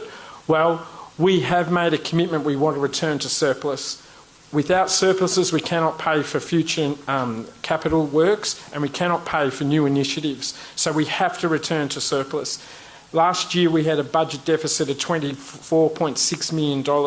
This year's budget, I'm pleased to announce, we have a deficit of $7.9 million, and next financial year we are returning to surplus. This is a fantastic achievement in light of the financial position that Council finds itself in. How else have we responded? Well, the rate capping has been capped at 1.5%. This is historically the lowest ever increase in rates that the City of Greater Geelong has ever collected in terms of annual growth. We are also capping a significant number of fees and charges within our budget that we're announcing tonight. And we are trying to share across the whole of the City of Greater Geelong the investment that we have been attempting to make. Tonight we are announcing a record $196 million worth of capital projects throughout the City of Greater Geelong. And I will not make mention of any individual ones of those, but I'll encourage every single councillor to take the opportunity at this forum tonight to announce the significant capital works that are occurring in the local areas and the 4 wards of the City of Greater Geelong. I do want to thank the Mayor for her leadership that she's shown during this process. She's entrusted upon all of us to collectively contribute towards a council budget, and all of us have contributed towards that budget. We have worked late nights, we have worked weekends, we have worked on weekdays, and this has all been occurring since we were elected in November 2020. This budget has taken its toll on all of us with the amount of time and effort that we have put into it. But I'm very proud of what we're attempting to do. We are repairing the finances of the City of Greater Geelong after last year's significant deficit budget associated with COVID. We are returning to a surplus. We are creating a record spend of investment, and is being shared across the whole of the City of Greater Geelong. And we are addressing one of the most significant financial issues that we're confronting, and that is asset renewal. At the present time, we are spending less than 50% on every dollar on asset renewal, and I'm really pleased tonight to announce that over the next 4 years, we are moving to a 60% of our total expenditure will be going towards asset renewal. These are significant strategic decisions that this council has influenced in making, and this is a budget that we should all be proud of, and I look forward to the community consultation that is now going to be undertaken for the next 4 weeks for this particular budget. And I encourage, once again, each of the councillors to talk about the exciting investments, renewal and asset projects that we're announcing tonight across the whole of the city of Greater Geelong, Mayor Asher. Thank you, Councillor Aitken. Your excitement is infectious. Councillor Sullivan. Thank you very much. There we go. Thank you very much, Madam Mayor. First of all, I'd like to endorse the words of our Finance Chair, Councillor Aitken, always a tough act to follow in financial matters. I'm incredibly pleased to be seconding this fantastic budget that is going to deliver for every single resident of the city of Greater Geelong. This budget includes historically low rate rise while simultaneously delivering mass investment in public infrastructure. This budget balances fiscal responsibility with policies and funding to support those hit hardest by COVID-19, and also as investment to meet population growth demands across the region. As Councillor Aitken says, it outlines the region's largest ever capital works program, which will be taking place over the next 2 years. A total of $687 million is committed over 4 years in investment for community facilities such as shared trails, aquatic sporting facilities, community centres, public open space. This is a record commitment of investment. But we also understand how critical it is to support individuals and businesses who continue to feel the economic and social impacts of COVID-19. Forced closure of our operations, of our facilities, have had an impact on the budget, and they will continue to for a short time. But this council has developed a financial plan to bring the budget back into surplus by 22-23. No matter if we have to cop a few small deficits, so we can keep investing in the community in the meantime. There are so many incredible major projects in this budget, and I would like to thank my fellow councillors as well for the incredible cooperation during this process. As Councillor Aitken said, late nights, weekends, a lot of effort, a lot of work went into this from all parts, councillors and officers alike. And I'd like to thank Mayor Asher as well for your leadership in creating a 4-year framework of how we can return a surplus while simultaneously making record investments in our community. And on Councillor Aitken's instructions, I may just take the liberty of naming a few projects down the Ballerine Way, such as a total of $8.6 for the Drysdale Library, a total of $5 million plus for the North Ballerine Aquatic Centre, $1.85 for the FC Leopold Pavilion, Barwin Heads Arts and Community Hub, Grinter Reserve, almost $1 million, Ocean Grove Football Netball Club facilities upgrade, $450,000. There's so many major projects in here that just in the next year alone, and over the 4 years going further, it's record investment. It's fantastic to see, and I'm happy to second the motion. Thank you, Councillor Sullivan. Other councillors? Councillor Contell? Thanks, Madam Mayor, and thank you to the Deputy Mayor and also to Councillor Aitken for their leadership on this. I'm just a mere ward councillor, so I'll just talk a little bit more granular to the individual projects that we're working on and also some of the initiatives. But I am pleased and proud of the work that we've done thus far. Given the recent extreme challenges faced by the community during COVID, but in particular the feedback that we've received from small business and commercial property owners on just how tough business has been and how tough it is as it's trying to navigate out of COVID-19. And also the strong voice and advocacy that we received through the CBD task force that was introduced last year through a notice of motion, and then tonight by individuals here in the chamber, Jim Dimitri, explaining to us just how tough it is for commercial property owners. For the first time ever, certainly since I've been a councillor going back to 2010, we're putting a complete freeze on the average commercial rates payable for 2021-2022, and the community and small business and commercial property owners and the CBD task force and all of those that I mentioned previously have spoken to us, probably more so in the last 12 months than I've ever heard before, and we have listened. I know we've got a lot more work to do in this space, but it is a good first step forward. For the other push that we had from community, and particularly one that I've been very close to, has been the payment of on-street CBD parking. And business owners again and retailers have been asking us to take action to encourage people back into the CBD and also to increase visitations and to have them stay longer. This was never more pronounced than throughout COVID, throughout the election period, and also directly from the CBD task force once again. Once again, we've listened to the community, and with another first, this budget will introduce in 2p on-street parking zones the second hour of parking being free. This will encourage, and it's intended to encourage visitations into the CBD. It will potentially reduce fines that people currently may have to pay through inadvertently and sometimes accidentally overstaying their paid parking. And it certainly will respond to the strong message we got from the community, from small business, from retailers, and also the CBD task force. So we are saying that we are open for business. We have got a lot more work to do, but those two initiatives there, I think, speak volumes in terms of that comment. A couple of other projects within the ward, and I know the other ward councillors will make comment as well, but in response to last year's very strong advocacy and a community push for upgrading of the Landy Field facilities, a whole number of us lobbied and worked together, and this budget here has certainly secured some $6 million over the next 3 years for the redevelopment of that facility. I know other councillors will be talking to that. Kadinia Pool was another area that people were very strong in their advocacy to continue to have it open all year round. That's something that we've been able to achieve. And the last one's only a small project, but I'm extremely proud of it, is the Milton Street public toilet in Bell Park. That now finishes off all of those small community street toilets being delivered. Lovely. Thank you, Councillor Contell.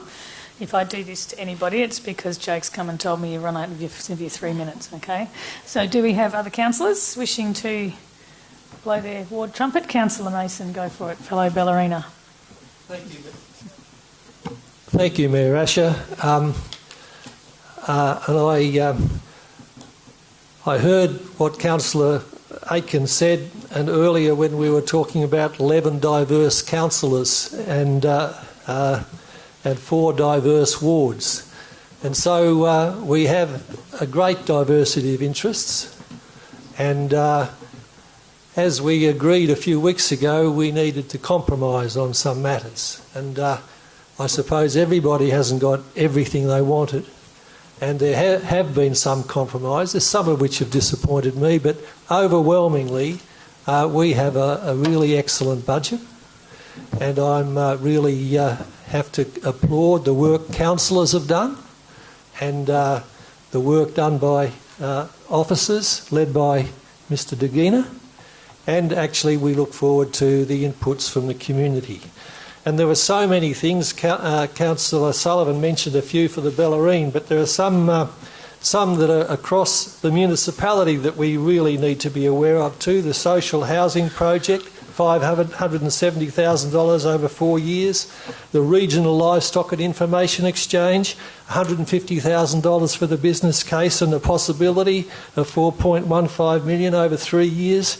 The public art strategy for $535,000 over 4 years. And in the Bellarine, there's no time to go through them all, but we're quite pleased. Sorry for those that missed out. But the Drysdale Town Square, $450,000. The St Leonard's Streetscape Works, $250,000. The Coastal Marine and Management Plan, and I'll leave the rest for you, Mayor Asher. Thank you, Councillor Mason. Other councillors. Councillor Grisbeck. Thank you, Mayor Asher, and I get the lucky to announce all the Windermere highlights because Councillor Aiken has released the full budget. Some of the highlights for us are the Lara Early Years Library and Community Hub. Over the next 3 to 4 years, we've got about $19 million in the budget to redo that facility. In Lara West, we've got some child and community centres. We've got about $10.38 million over about 4 years. The cryo, football and netball, netball and cricket club facilities upgrade. There's 330 in the next year's budget, and then a total of 3.58 over the next 2-3 years.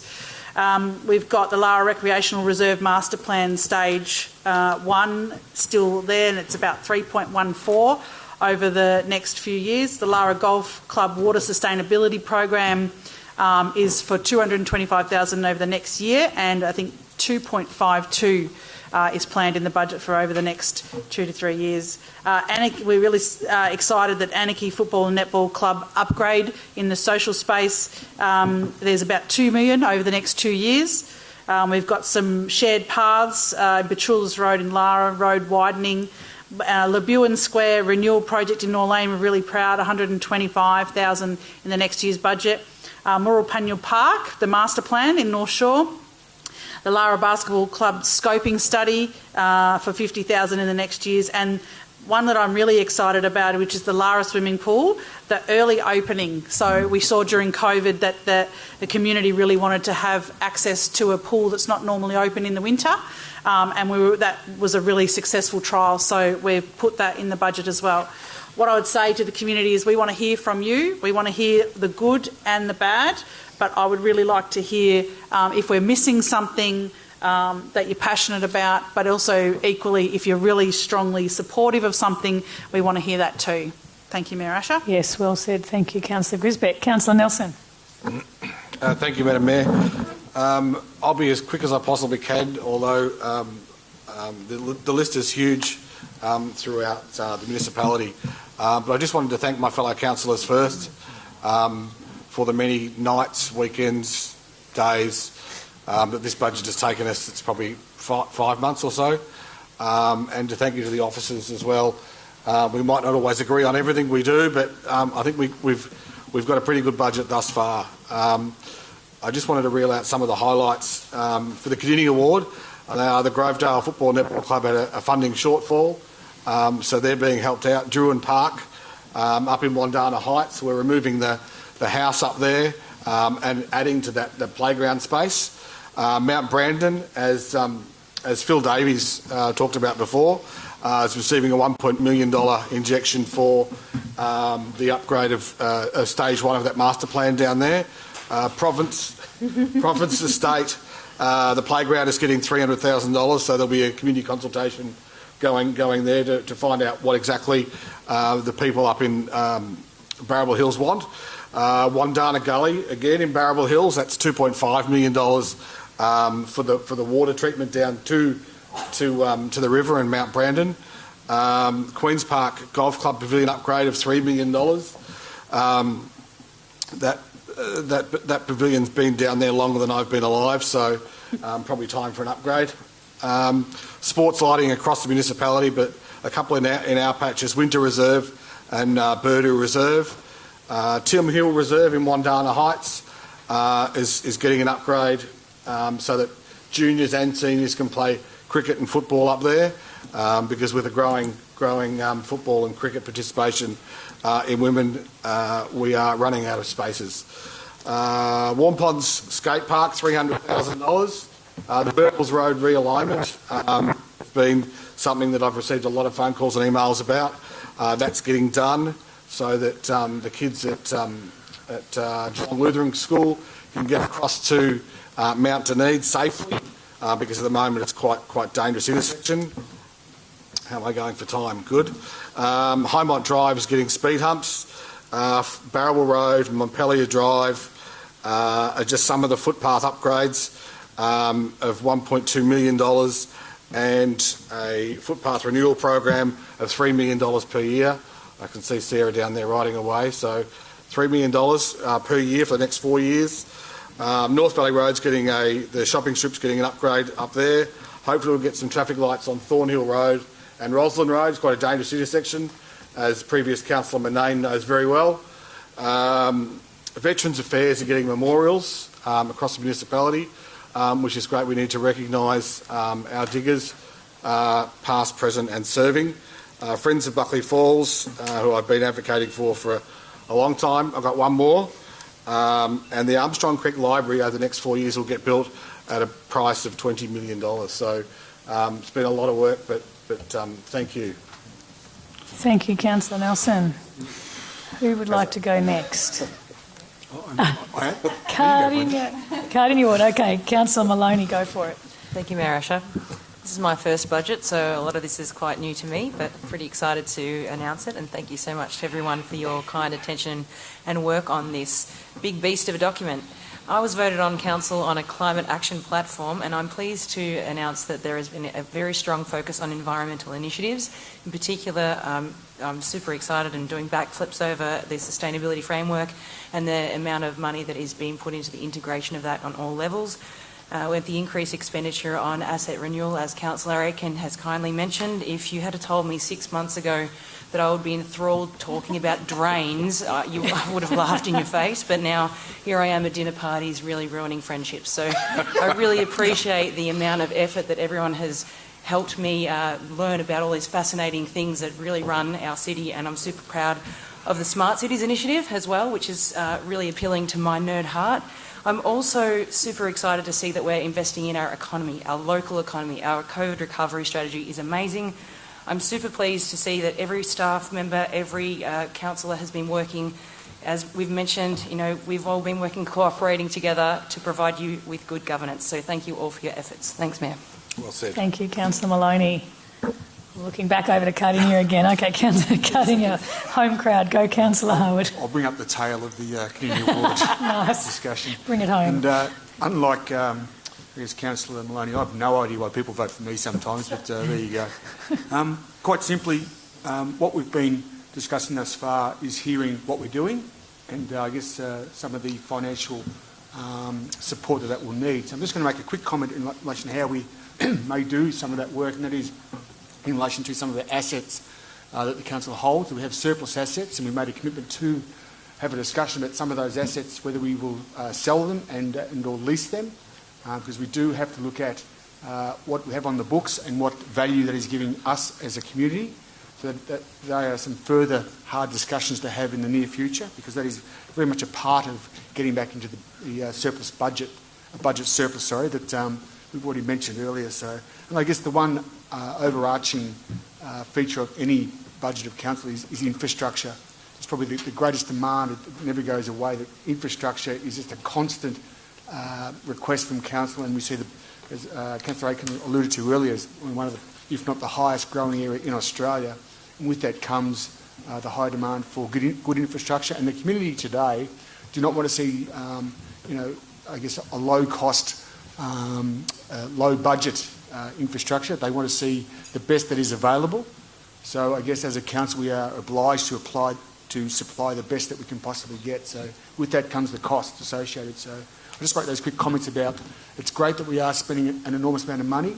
It's not good that we are going into deficit, because that will affect us later, but we have a plan. If we stick fat to the plan, we should be in surplus in a couple of years' time with more capacity to build further infrastructure. Thank you. Thank you, Councillor Harwood. Any other comments over here? Brown Bill, going to go for it? Go, Councillor Mansfield. Thank you, Mayor Asher. And I guess just further to my comments about the plan, and following on from what Councillor Mason said, this is a budget that again reflects that there are 11 different councillors with different perspectives and different values, and I don't think I've ever left a budget process feeling completely satisfied. And maybe that's a good thing. Maybe that means we've landed somewhere that reflects what the community wants. But if we haven't, please let us know. Have a look at what's in our council budget and provide us with feedback. We do listen to the feedback. There are some fantastic projects all across the municipality here. I mean, I tend to like taking a broad view rather than focusing specifically on my ward, but there's some fabulous things in the Brownbill ward, some park and playground upgrades. There's a number of sporting clubs that'll benefit, and I'm excited to see some of those bigger citywide projects coming to life. Some of the shared trails work, improving footpaths has already been mentioned, some cycling infrastructure, investment in playgrounds, dog parks, things that really contribute to our health and wellbeing. The social housing investment and sustainability framework investment, in particular focusing on climate action. Those things are things that I'm really proud of. I'd also like to make mention of all of the different groups who have spoken to us as councillors, who are seeking funding and may have missed out.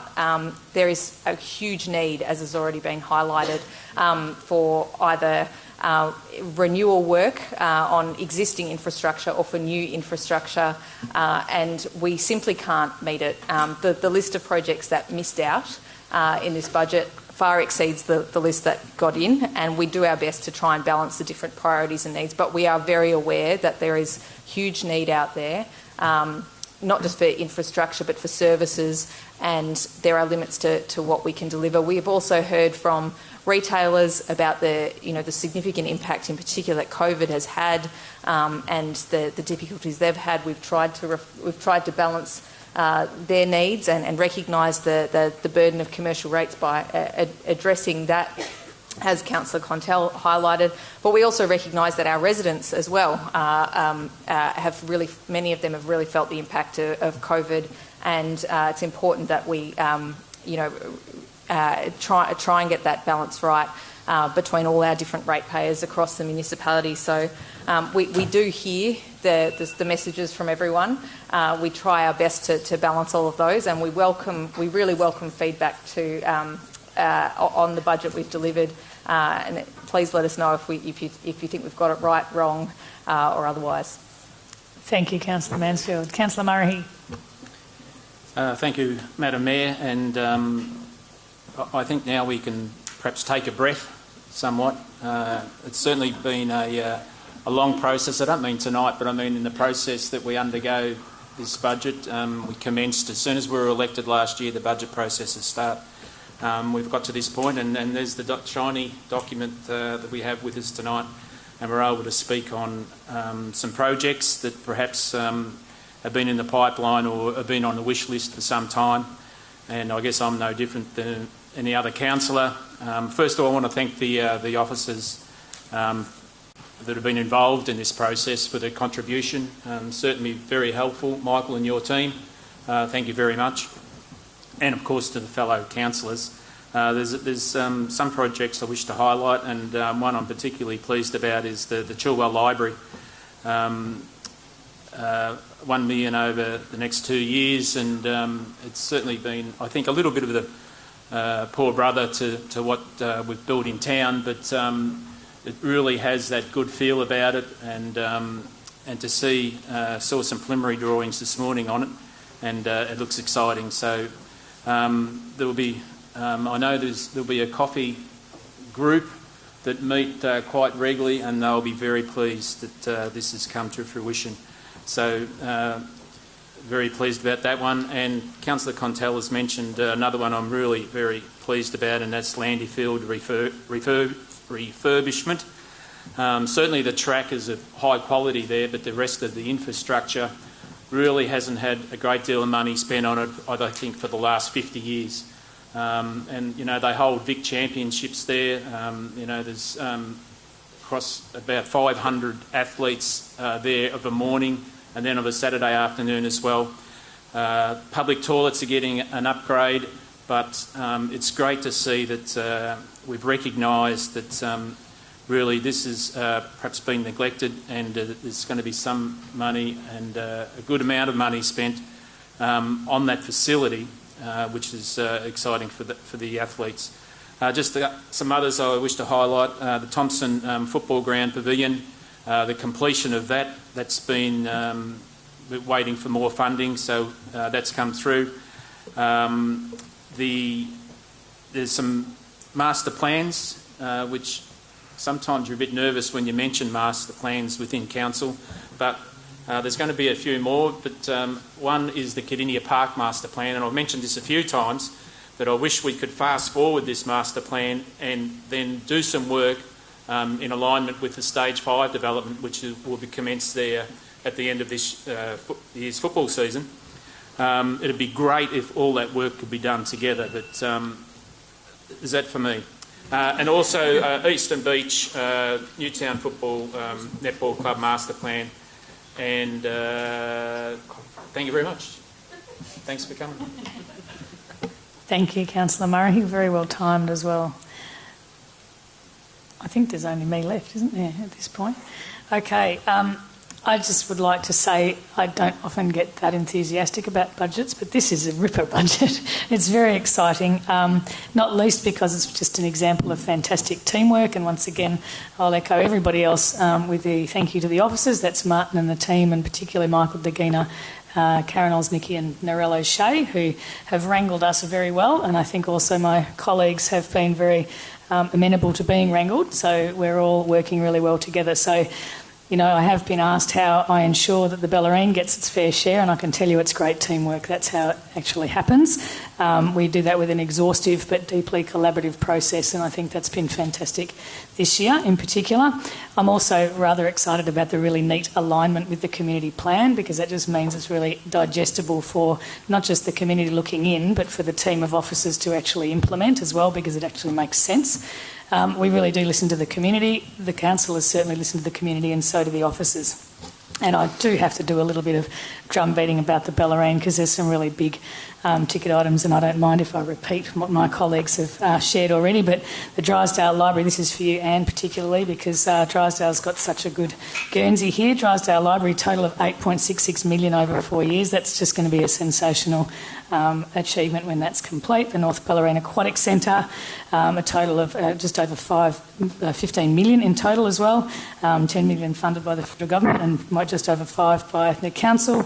The Drysdale Town Square upgrade, the Drysdale Sporting Precinct Master Plan, and the Dell Wave Attenuator for $200,000 are just a few that are really critical for that township to make sure that Drysdale is actually keeping up, because we do know that some of the infrastructure lag over the last 20 years needs to be made up. And also direct response to community agitation, for want of a better word, and feedback that is direct. I'm really pleased to see that the Ocean Grove Lookout Reserve improvement is in the budget as well.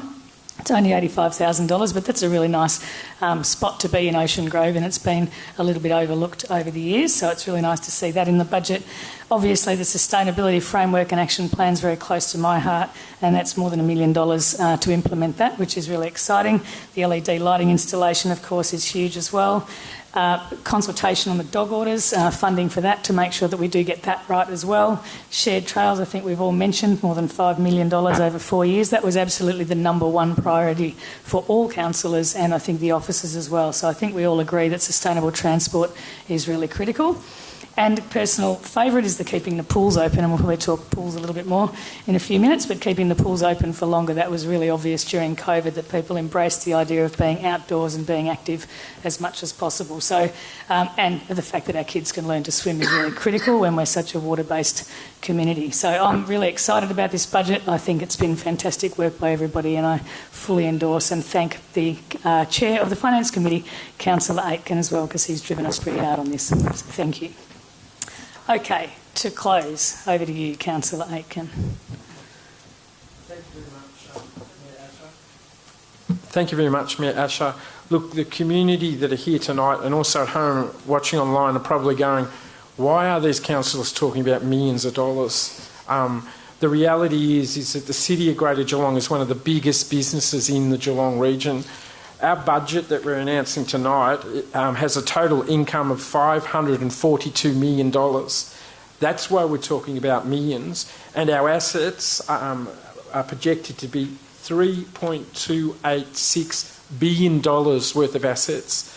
This is a massive organisation and a massive responsibility that all of us have as councillors. And I'm also pleased to give confidence to the community tonight and our business community that we have got our finances under control. We are returning back to surplus. Have confidence we are managing your money as prudently and financially and fiscally responsibly as we should as your elected officials. You've heard the millions of dollars that have been announced by all the councillors tonight about various projects. We have every reason to be very proud of the work that we are actually undertaking as the City of Greater Geelong. And I know Councillor Mason didn't mention it, and I thought he would, because I actually didn't want to mention any individual projects. But if nothing else tells the community that this is a budget for Greater Geelong and not the City of Geelong, that is in the budget we have $150,000 to undertake a feasibility study for a regional livestock exchange, and in our forward estimates we have put aside $4 million to actually re-establish a regional livestock exchange. If that project of anything shows to the community that we are worried about everybody in Geelong and not just those urbanised community, that project alone symbolises that this is a Greater Geelong budget and not a City of Geelong budget. So I congratulate everybody involved. I thank in particular Michael Daguna, who has been mentioned, who is head of our finance department, Karen Ozanecki, who's done a fabulous job as our lead financial controller in the City of Greater Geelong, and the ever dependable Narelle O'Shea, who we may have put in over 200 to 300 hours as councillors. Narelle and Karen have probably put in 1,000 plus hours associated with this particular budget. So we are in debt to them for the work that they've done, and the quality of what we're producing tonight is because of the strong unity of the council group collectively to support each other, and also the senior management team and the finance team working collectively together to ensure that the community maximises its return for its budget. So I commend the budget to all of you, and I look forward to positive community feedback over the next 4 weeks. Mayor Asher. Thank you, Councillor Aitken. On that positive note, I'll put that motion to the vote. All those in favour? Those against? Don't think anyone would dare, would they? Carried. Thank you. Okay, that's very exciting. It's the first item. It's going to be a long night. Okay, the second item, equally as exciting, is for the Barwin Heads people here, is the Barwin Heads Village Master Plan. They're putting it out draft for exhibition. This is to be moved by Councillor Mason and seconded by Deputy Mayor Sullivan. Thank you, Councillor Mason. Thank you, Mayor Asher. Talking about master plans. This draft Barwin Heads Village Master Plan is intended to go out for consultation for 6 weeks. This is a large 24-hectare park, and it's well located within the township footprint and includes tennis courts, synthetic bowling greens, 2 ovals, athletic facilities, basketball half-court and pony club. It also provides facilities for other local sporting clubs and community organisations, including the Barwin Grove Golf Club, the local Scouts group and the CFA. There's a large playground, skate facility, picnic barbecue area, public toilet facilities, open lawn areas and an extensive unsealed walking path network, not to mention the Bop Bop Korong Early Learning Centre. And of course we've just heard from Freddie this evening about his request for the bike track.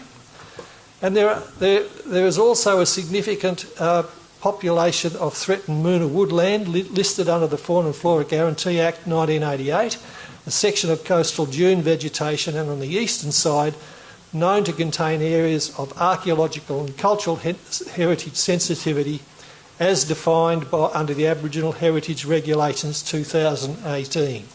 So already a lot of work has gone into updating the 2012 Master Plan through the support of a broad-based community project reference group and consultancy over the last 12 months.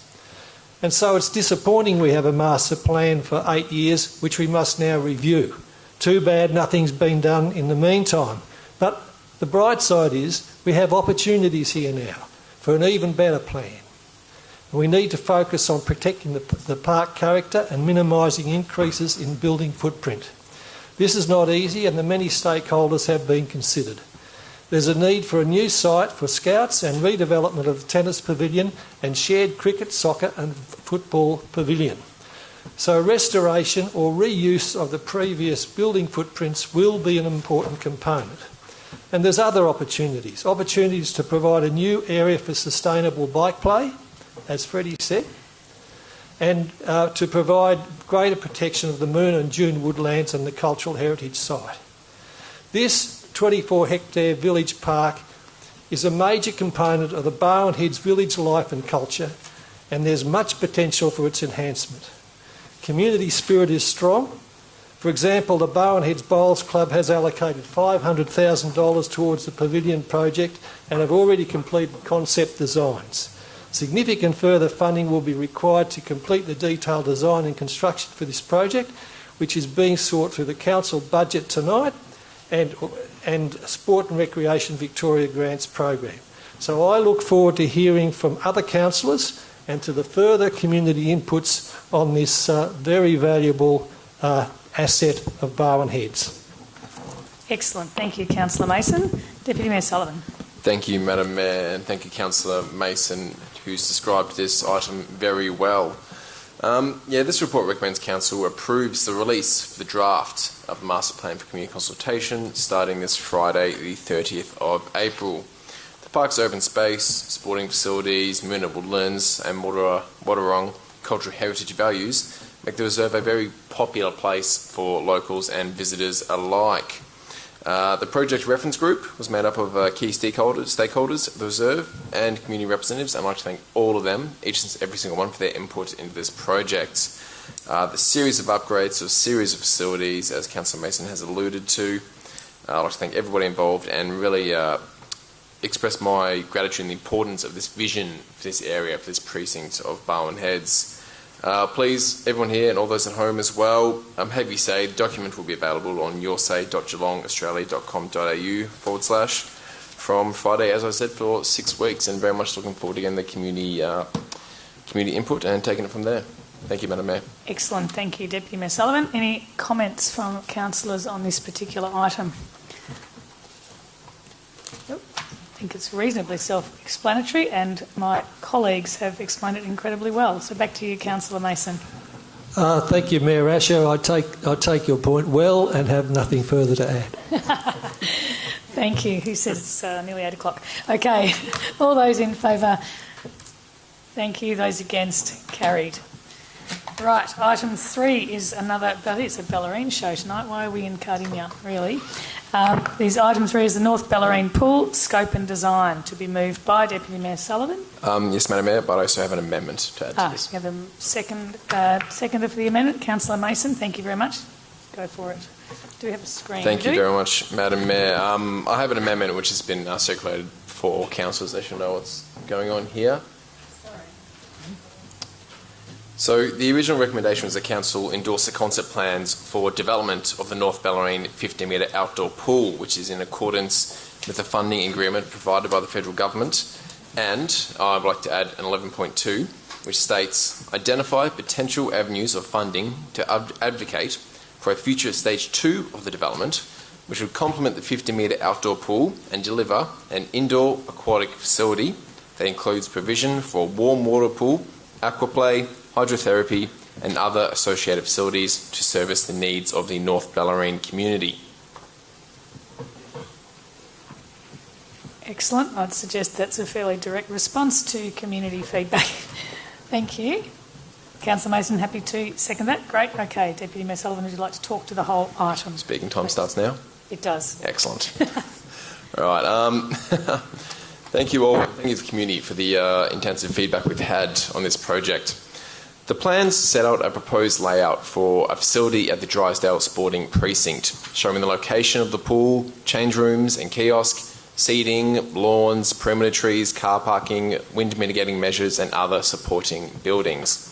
The report notes that the project will meet the funding agreement by delivering a 50-metre, 8-lane outdoor pool with a depth range of 1.1 metres to 1.8 metres, complying with FINA, the International Swimming Federation, and Swimming Australian standards.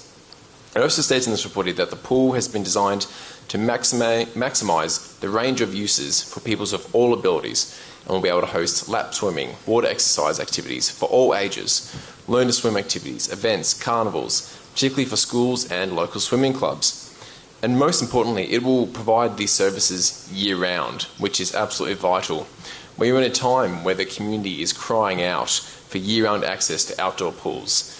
The Lara community have just achieved their goal of extended opening times. Kadinia Park is finally opening year-round due to demand. And now, the Bellarine will finally have equal access to a facility which fulfills this need. The facility will be part funded by $10 million contribution from the federal government, and we are extremely grateful to Senator Sarah Henderson for all of her incredible work advocating and securing these funds. Council allocated $750,000 for the design stage of the project, through our 2021 financial year, and now we have a draft budget going out which includes $4.25 million towards this project. The report also notes that the proposed layout will allow for potential future development of the site into a more enhanced aquatic venue, a development strengthened by 11.2 of my amendment. Now, I want all members of the community to be assured that this right now is stage one of the Northern Bellarine Aquatic Centre. We chose this site not just because it fitted stage one before us, but because of its suitability for future expansion. This will be an aquatic facility which fulfills the needs of all residents. No one will be left behind. An independent scoping study commissioned by the Council last year confirmed residents in northern Bellarine towns such as Drysdale, Curlewis, Port Arlington, St Leonards, Indebted Head have lesser access to aquatic facilities than those elsewhere in Geelong, in Greater Geelong, with some facing drives of up to 35 minutes to find the nearest 50-metre pool. Extensive community consultation during the development of Council's social infrastructure plan in 2020 also identified a new aquatic facility on the northern Bellarine as a priority action. This strengthens our argument even further. The report notes that a 50-metre outdoor pool will help address this identified need, while also serving more than 3,500 students at schools which are within 200 metres of the Drysdale Sporting Precinct site, a great location. Importantly, especially with having so many school children close by, especially for seaside communities, a 50-metre outdoor pool provides the best chance to maximise water safety by developing surf-ready swimmers. It will also fill the immediate need, given that there is no 50-metre pool on the Bellarine or even anywhere south of the Barwin River. And that is what we're doing with this project. We are filling in a pressing need in relation to aquatic infrastructure first, and laying the base for a fully fledged aquatic centre. So, Madam Mayor, with that, I'm happy to move the amendment. Thank you. Well said, Deputy Mayor Sullivan. Councillor Mason to second. Thank you, Mayor Asher, and thank you, Councillor Sullivan. We all know on the Bellarine that we need more aquatic facilities. On this, there's no debate. We need an outdoor heated international standard 50-metre pool with associated change rooms, administration and kiosk. And we also need a warm water hydrotherapy pool, a splash recreational pool, a heated indoor 25-metre pool, a spa, sauna and gym.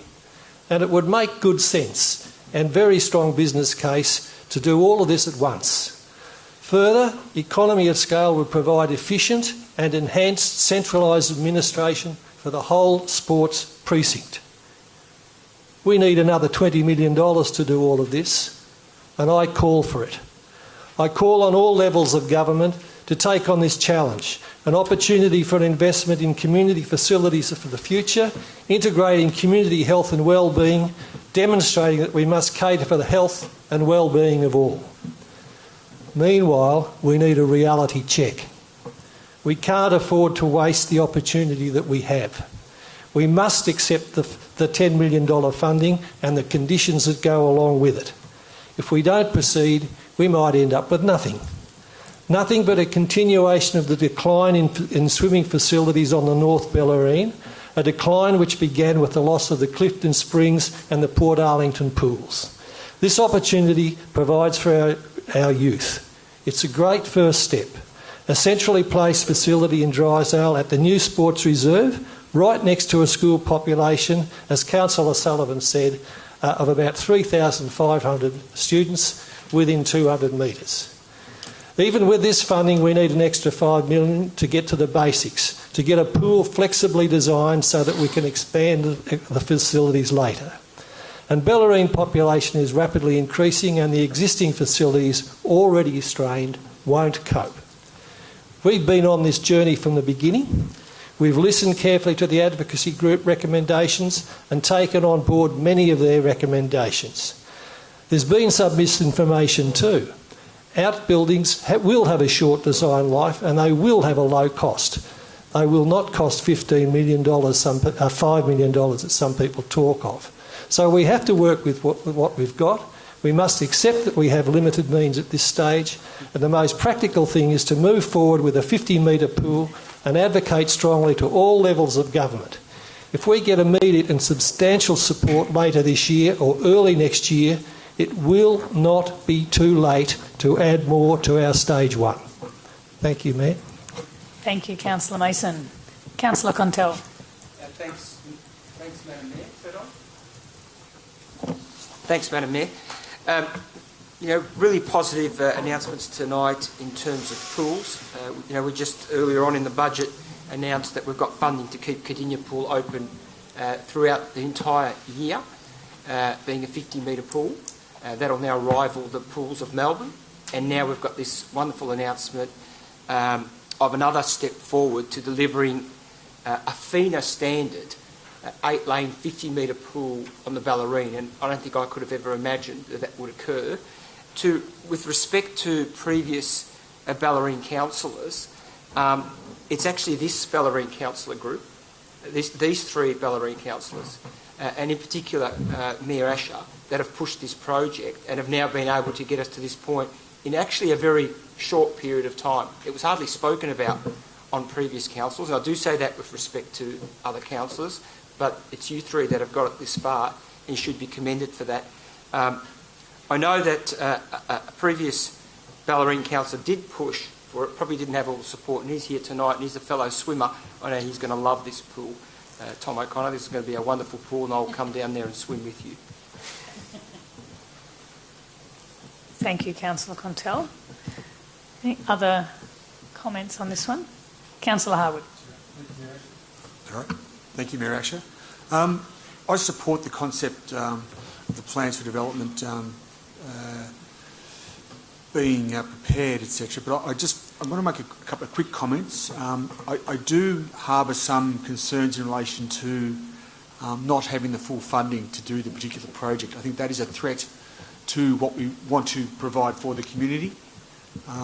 We are well short, I think, of what we really need to build the community infrastructure, the aquatic infrastructure that is expected on the Bellarine. And that is a full bells and whistles aquatic centre. And we are not delivering that at this point in time. Our intention is to do that. And our intention is to start as soon as possible, but I think our intention should be to start when we are ready and fully funded.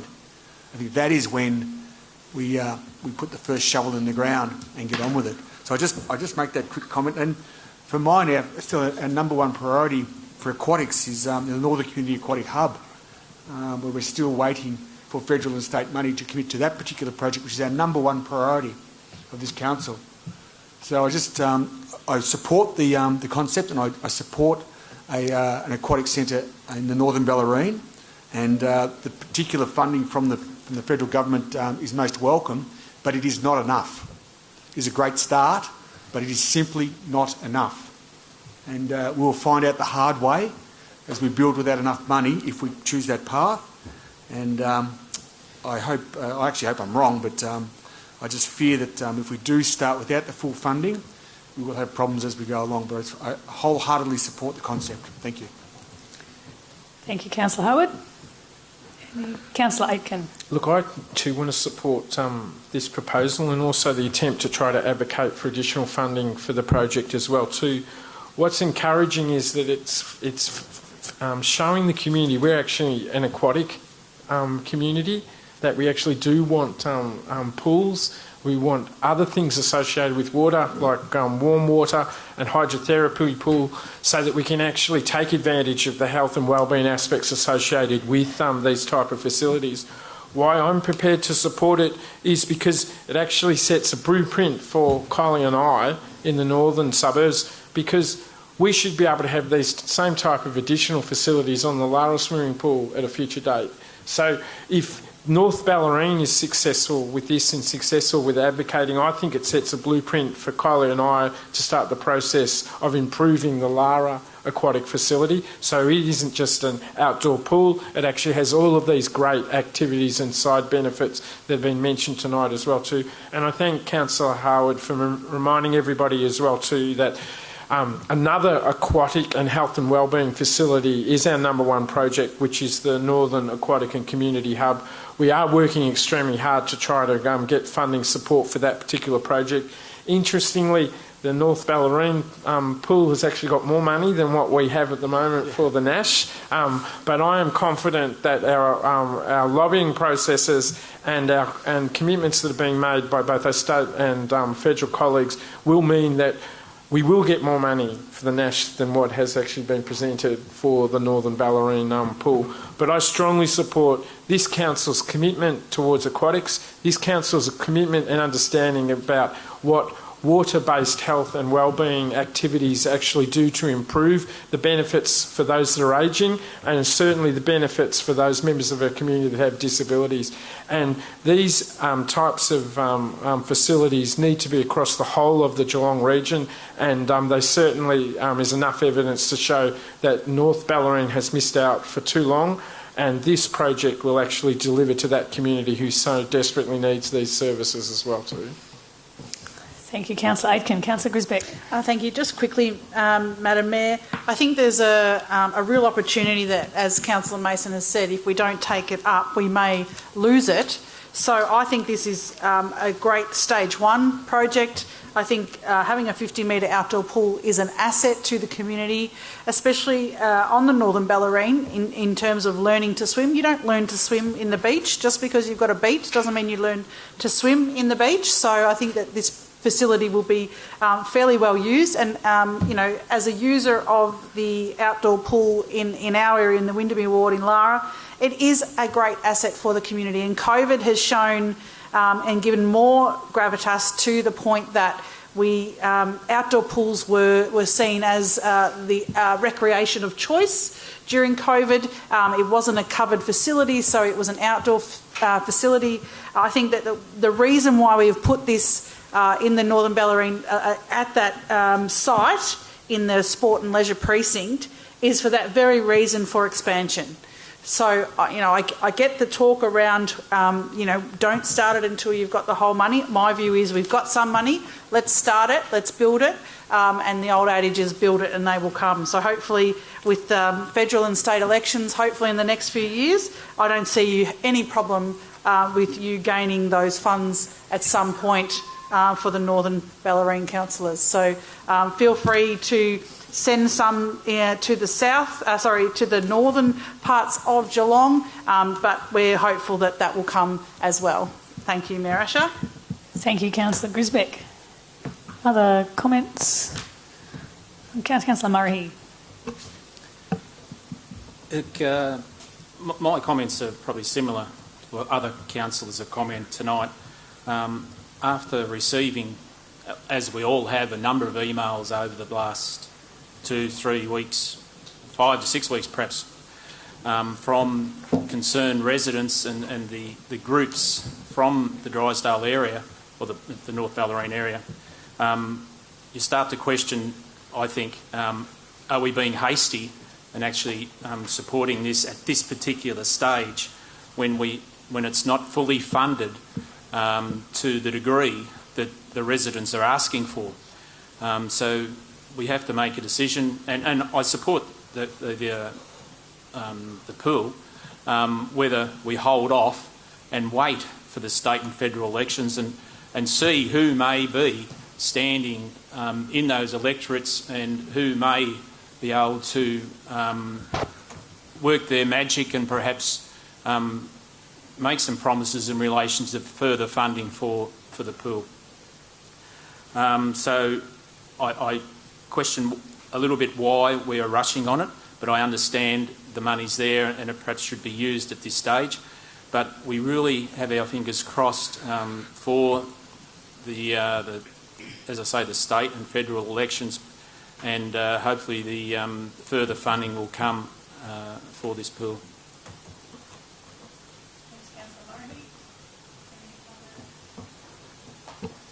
Keep switching itself off. Thanks, Councillor Murray.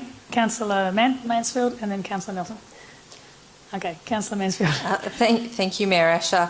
Look, I too am supportive of what's been put forward with the amendment that's there. I think, as this project started out, there were some, I guess, constraints around what we could deliver in the first instance. And we've certainly heard a lot from the community that their need is greater than what this first stage is. We recognise that, and I think Councillor Sullivan with this amendment has articulated what our broader vision is. I guess there are some political realities here. We've got some money on the table. Let's use it. Whether there's money forthcoming in the future or not, we'll need to see. We need to be open-minded about where we source that money from. There are lots of different options, and we can look at how we deliver it. I suppose the only and again, it's a reality of these projects when they're staged like this. The only thing that I guess I feel a little bit hesitant about is designing projects where inevitably some of it, if we are to expand it, we build something that'll then have a limited lifespan, and you knock it down and build something different in the same spot. There, I think.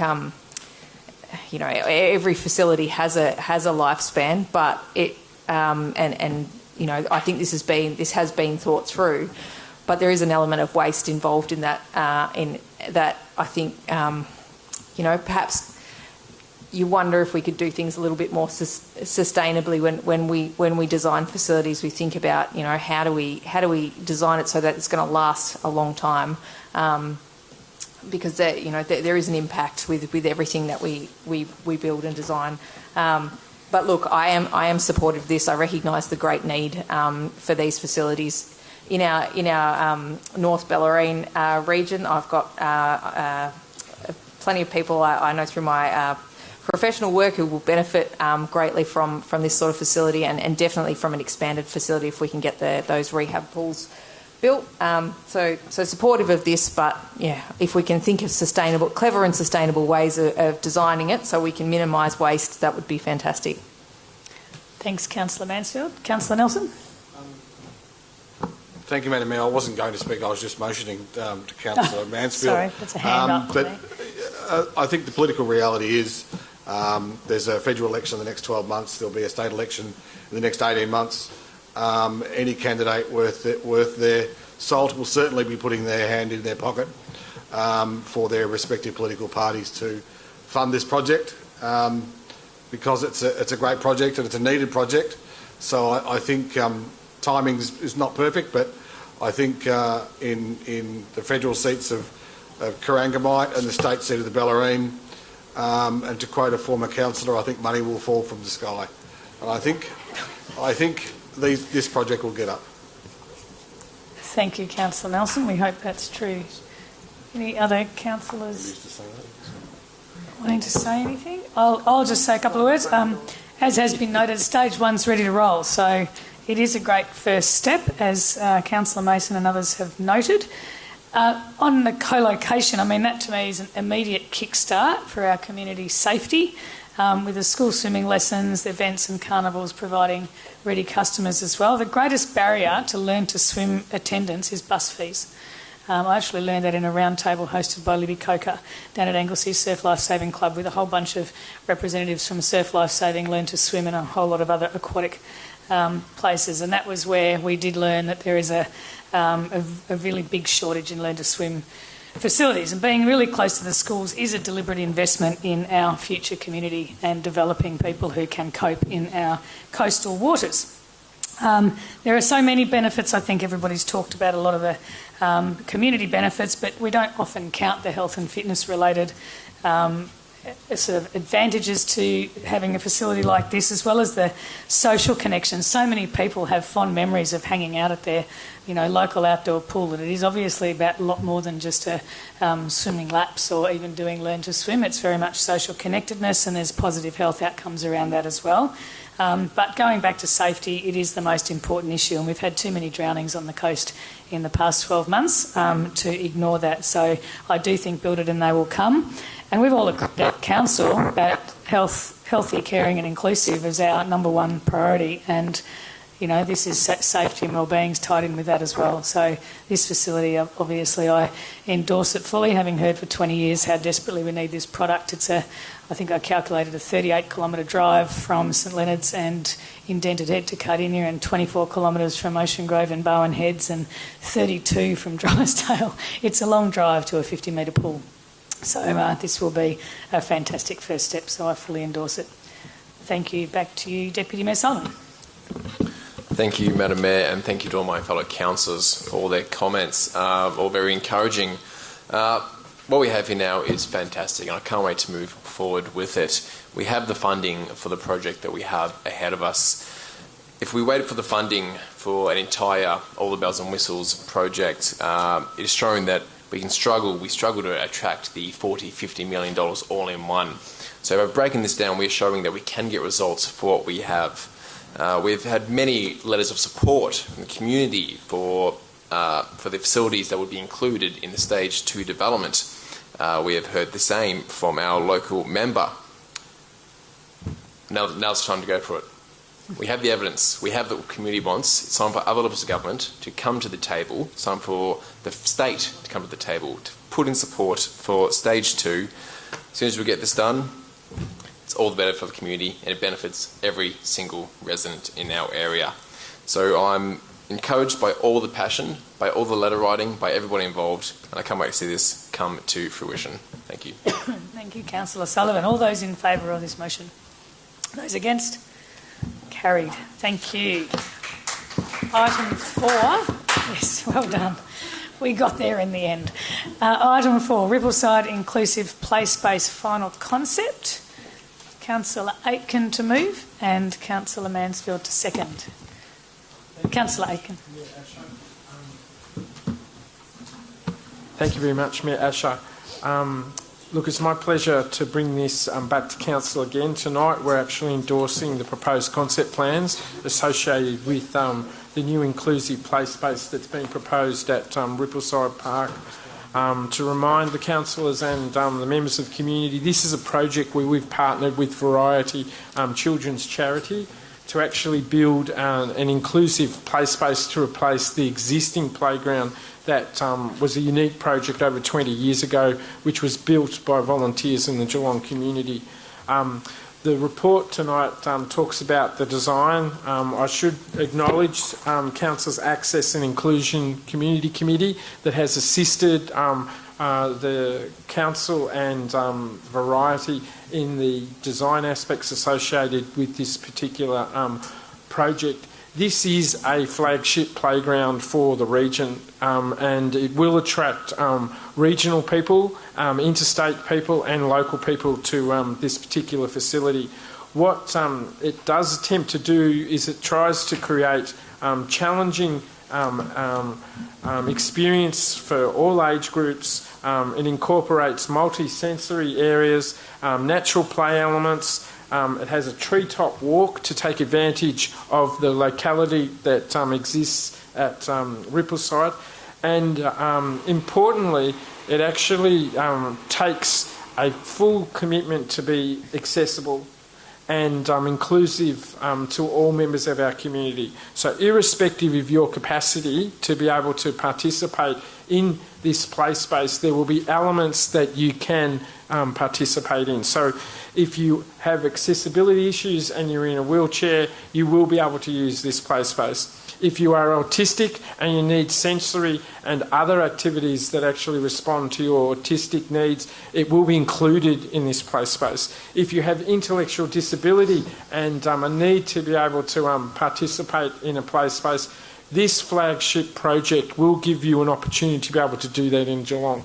And numerous people have participated in it, in the development of this endeavour. It was first brought to council under Mayor Harwood, previous Mayor Harwood's leadership. Quintessential Group, who are building the council's new headquarters, have assisted us as well too.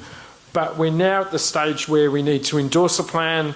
We need to put that plan to bed and actually develop a more detailed design from that plan and concept so that we can move forward with the installation of this significant piece of infrastructure. It should also be acknowledged as well too that the project does need significant community grants and support as well too. Council is committing multiple hundreds of thousands of dollars to this project. The state government has committed over $800,000 to this project as well too. But it will not reach its full potential unless it actually does get some significant community support financially from numerous organisations throughout Geelong. So I encourage, that's where we need to finish this concept design, put it out there so that people know all the aspects associated with it, and then we can start a quite significant community fundraising campaign to make sure that we deliver this project, which will give so much joy to those members of our community that are currently excluded from the existing play spaces that we have throughout the city of Greater Geelong. Thank you, Councillor Aitken. Councillor Mansfield. Thank you, Mayor Asher, and thank you, Councillor Aitken and the Access and Inclusion Committee for all of your work on this one, and also thank you to officers for your work. As we've heard, the lived experience of many in our community is that disability isn't something that's actually caused by their physical impairments, but it's created by society's barriers to their inclusion and choice. And our playgrounds are a really good example of this, because most, if not all, exclude some members of our community because their design, whether it's the actual play equipment or it's the access points or it's the associated facilities, it doesn't allow them to be safely used given some individuals' needs and abilities. So that's what makes this play space really exciting. It's designed with full inclusion in mind, and I believe it's a great development for our community, particularly families of children with disabilities, but also the wider community. It's a model, I think, of what we should be designing with our infrastructure going forward, removing those barriers to inclusion for everyone. But it is important to acknowledge that ward councillors have heard some concerns from local residents about the play space, and I know that if this goes ahead, they will continue to hold concerns. Specific concerns have been the loss of open space due to the fenced area expanding outside the existing play area, and a perception that this will be a facility just for children. And while the fenced area will include, and a lot of the existing shaded grass and communal picnic areas will remain, they'll just be fenced in, and it'll be able to be used by everyone. We do understand that the presence of the fence is undesirable for some local residents. We've worked really hard with officers to try and identify opportunities or alternatives, but the reality is, in order for this to be a truly accessible and safe facility for people of all abilities, the proposed design is the most appropriate. There are also some engineering restrictions about elevations and other technicalities that we've had expert advice on, that this is where the paths and entrances need to be located. I genuinely believe that once it's constructed, this will be a space that welcomes all members of our community, but I acknowledge that some residents will continue to have concerns, and we've had assurances from officers that the detailed design stage will really work hard to ensure that that everyone can feel like this is their space and it's something that they can use. And this might even come down to the exact detailed design of the fence. So, that there are all sorts of things that can be done to minimise the visual appearance of that and increase accessibility. The other things we've talked about are things like maybe locating some additional picnic areas and communal areas outside of the fenced area in spaces that aren't that have some shade and that might be able to be used by people who don't want to enter that space. Parking was another concern raised, just to flag quickly, because we already have issues with parking in that space, with illegal parking and open space being threatened. But there are no plans in this document to encroach on that open space to expand parking, and we'll continue to work with local residents on those matters going forward. But I'd just like to say, in the detailed design, please get involved if you're a local resident with concerns, because I feel there is more work, and we'd love this to be a space that everyone feels they can use. Great. Thank you, Councillor Mansfield. Councillor Harwood. Thank you, Mayor Asher. Just quickly, Councillor Aiken did allude to the Quintessential Group. It's actually Shane Quinn who leads that group. This was his idea.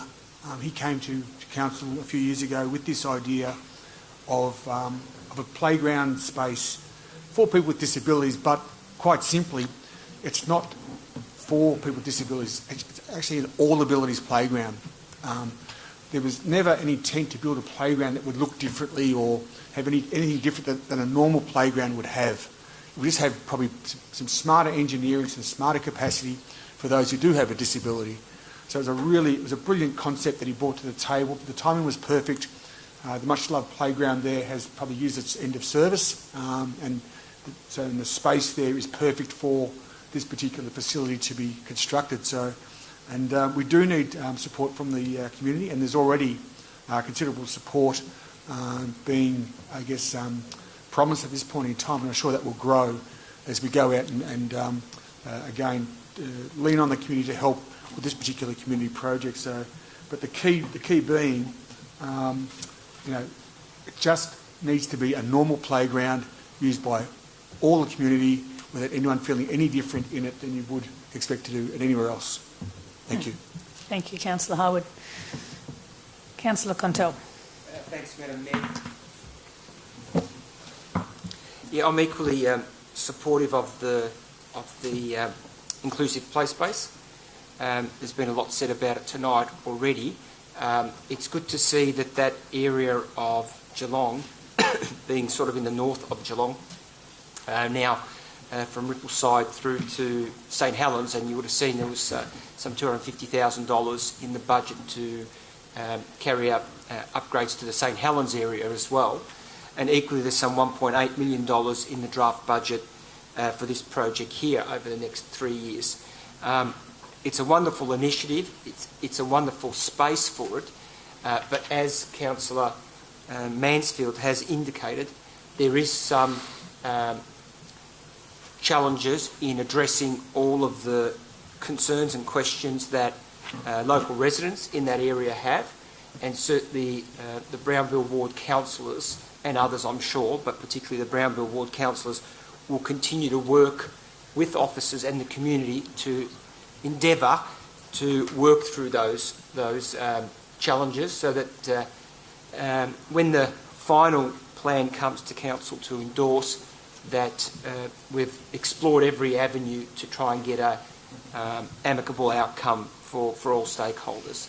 No one's questioning the intent or the reasons for the park, but there is local community concern that still needs to also be taken into consideration and shouldn't be dismissed. Thank you, Councillor Contell. Councillor Murray.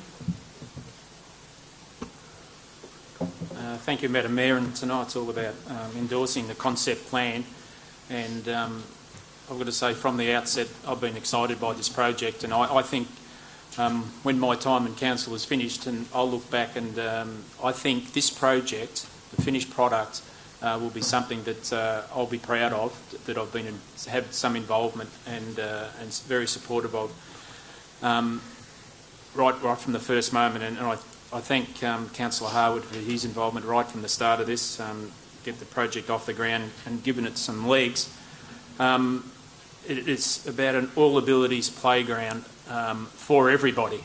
And, as a parent, my children have played in the playground over the years, and the time has come to it served its purpose. Now a new playground to be built in its place, a bigger playground. certainly the footprint is bigger, and that, amongst a couple of other things, has raised concerns with the Friends of the Rippleside Park group, and which we have met on several occasions, and I imagine we will meet with them again before this project gets the green light and shovel in the ground. But we have listened to them. As Councillor Mansfield has said, there may be opportunity for seating and a barbecue area away from this playground. We acknowledge the parking in the area. There won't be an increase in parking spaces. So we have listened to them, but I did get a call today from someone who contributed to the present playground, and Councillor Aiken would support me here that those palings have their names on them, and there was a question asked of what will happen with those palings. So it's just something to consider. Maybe donated back to the original donors. My name's on one of them too, Councillor Murray, so I'm interested in that outcome. Yeah, no, well, it was a good phone call to receive, and I thought I'd raise that tonight. But this is an exciting project. As I say, I think look back, and this will be one of the better projects. Thank you, Councillor Murray. Well said. Other comments on this one? Right, back to you, Councillor Aitken. Thank you very much, Mayor Asher. Look, I thank the local ward councillors for acknowledging that there is challenges with this project, and I hope we can try to work towards that. But we shouldn't be taking away. This actually is a world-class play space that we're designing and proposing to actually deliver for the Geelong community, that Rippleside site location. It ticks every single box that this council has. We've just endorsed our community plan tonight, which is about the health and wellbeing of all of Geelong. Inclusive actually ultimately means that everybody can actually go to that facility and use it. That's what inclusive actually does really mean. And this project, as Councillor Murray has said, will be something that all of us will be proud of, just as we were as a council group 20 odd years ago when we supported the first playground to be built at that site location, which encountered opposition from the local residents as well too. But a unique opportunity, world-class focus, and meets all our strategic needs as a council group in terms of what we're trying to achieve at that in Geelong, about making us the most accessible and inclusive community in Australia. And we should be. We have the NDIA headquarters, we have the TAC, and we have WorkSafe. And they're all about making sure that everybody can be included in their community and be recovered in their community. And as a consequence, we have to deliver these type of projects to justify those headquarters that exist within only a few kilometres of this site location. Mayor Asher. Yep, absolutely. Thank you, Councillor Aitken. We'll put this one to the vote. All those in favour? Those against? Carried. Okay, item 5 is the social housing plan, the governance model of an affordable housing trust, to be moved by Councillor Mansfield and seconded by Councillor Aitken.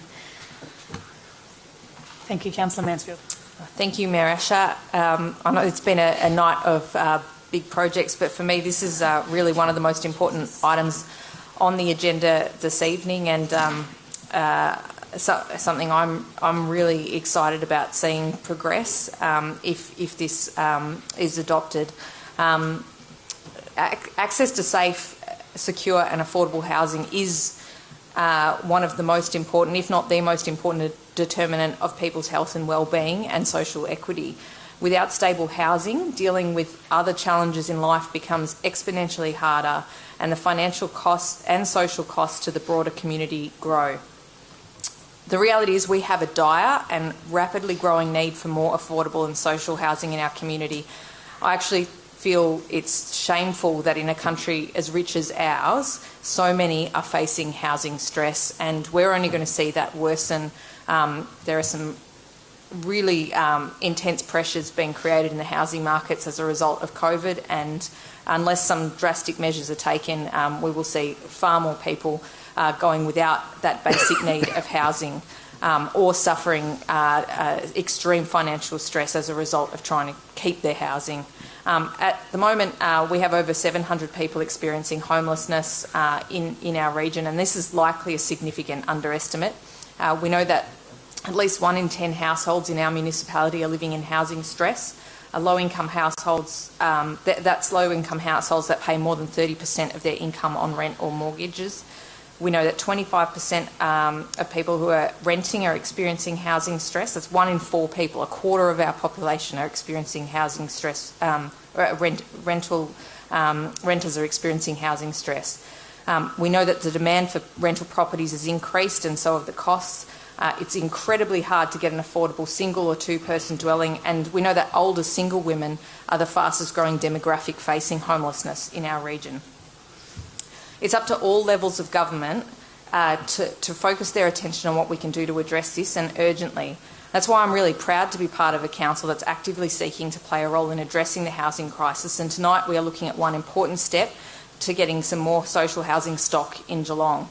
We've set targets of 6,000 new social housing dwellings by 2031 and a further 6,000 by 2041, as well as replacing some of the deteriorating stock that we have.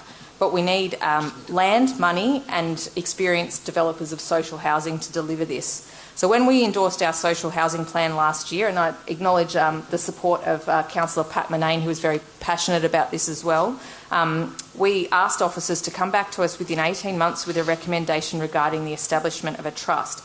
Officers have conducted extensive investigations into this. We've explored different options, and all of these options were sounded out with our Social Housing Advisory Committee that has a number of a broad range of expertise in this area. Based on all of this, it's been recommended that we do commence work to establish a trust. What does that mean? A trust is a mechanism for council and other interested bodies such as philanthropists to put aside and earmark assets, in council case in particular land, but it can also include cash, and this is for the development of social housing. We'll establish a registered housing associate as the trustee, and they'll be tasked with actually delivering the social housing projects. It's going to be critical in the establishment of this relationship that we create incentives and structures to ensure that Geelong is prioritised by the Housing Association. An existing problem in Geelong is that we don't have any Geelong-based housing associations, so we haven't had any organisation that has Geelong as its primary focus for delivering social housing. Now, this isn't going to be the end of the story when it comes to addressing the social housing need in our region, but it will develop the potential for a long-term secure base of assets that can be drawn on to deliver some of what our community needs. I'll leave it to my fellow councillors to make their contributions to this, but I really hope that there's strong support for this evening. Thank you, Councillor Mansfield. Councillor Aitken. Thank you very much, Ms. Asher. Look, I'll try to be economical with my time, but this actually is a significant issue that's coming before Council tonight. As Councillor Mansfield has articulated so well, this actually is a significant issue in the Geelong community now and will be for the next 10 to 20 years. What's fascinating is that people think that the asset inflation that's occurring in housing in Geelong is exciting. Like East Geelong in the last 12 months was the second highest in Australia with over 26% increase in the price of housing. And people go, isn't that exciting? You know, our prices are going up so much. What's actually happening is we're actually pricing Geelong people out of housing stock. And so as every 12-month period increases in the city of Greater Geelong, more and more people cannot afford to live within the city of Greater Geelong.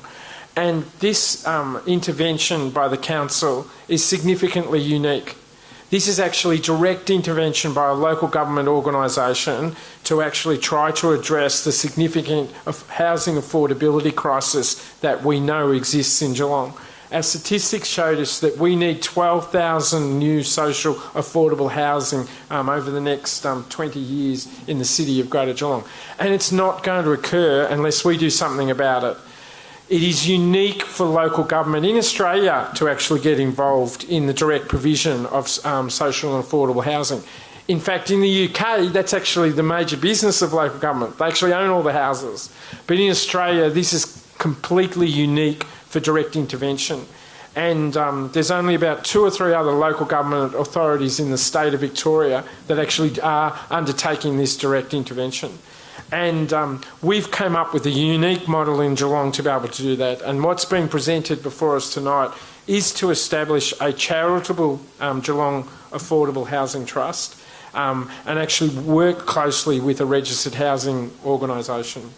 And why are we actually setting up this type of model? Because the council has committed to pass over significant land holdings over the next 20 years to turn into social and affordable housing.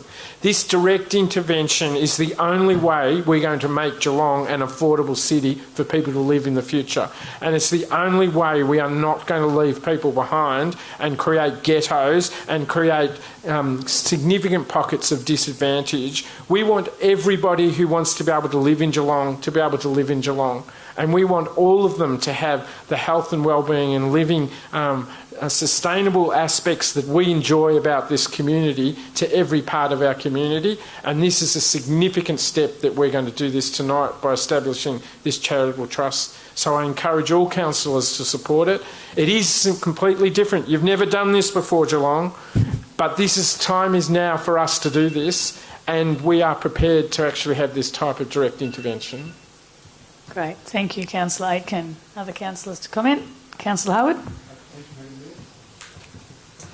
Thank you, Madam Mayor. Look, just to, endorse the comments made thus far, but again, just to acknowledge Pat Manane, who's with us this evening. I don't think we'd be having this discussion to this level if it hadn't been for Pat's time on council in recent years and the work he's done behind the scenes with interested parties. And so I just say thank you, Pat, for being here tonight, but also the work done in recent years. Thank you.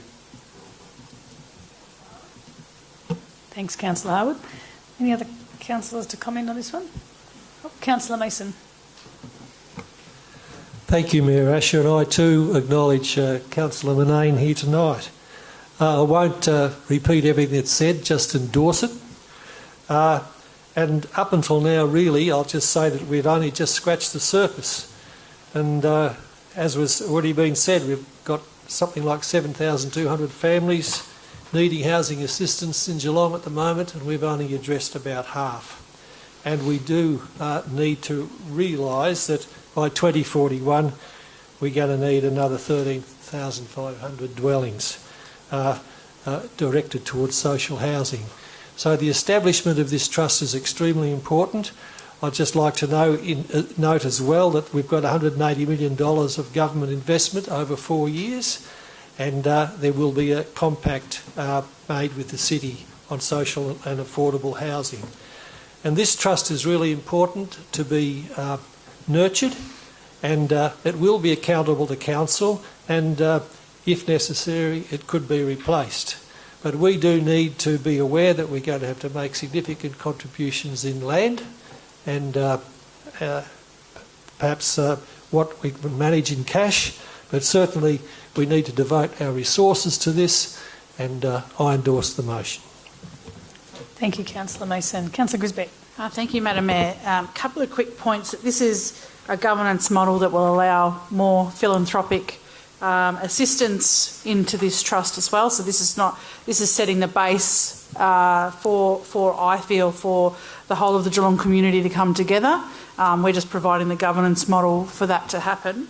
I think that I'd like to just say, and I think someone has already said it, but thank you to our officers in Janice Lane and Jess Hurst and Robin Stevens for really pushing through this work and really getting us to understand A, what the problem is, B, what the potential solving the problem could look like, and the mountain of work that's ahead of us in this space. I think this is a model, as Councillor Aiken has said, that only a few councils that I know of have done, and I think we're unique in the way we're going to go about it, but I think this will be opportunity for other councils to look to us as benchmarking for their council. So I look forward to using this model on the platform to show other councils how it can be done. And I think if we all do our own, if we all help, this problem will hopefully be less and less as the future goes on. And I think the community is only as good as its most vulnerable people. And so I think that this goes some way to helping that.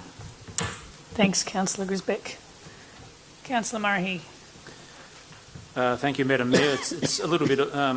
the journey for me started, we're at the meeting rooms upstairs at City Hall, perhaps about 3 years ago, when there was a handful of councillors there and officers, and I was been trying to remember who actually spoke to us, but it was someone represented from Melbourne Council. Anyway, they came down from Melbourne and briefed us on all the options available to council if we want to dip our toe into the social housing, and right now I'm quite proud of the fact that that this council group has shown the appetite to do that.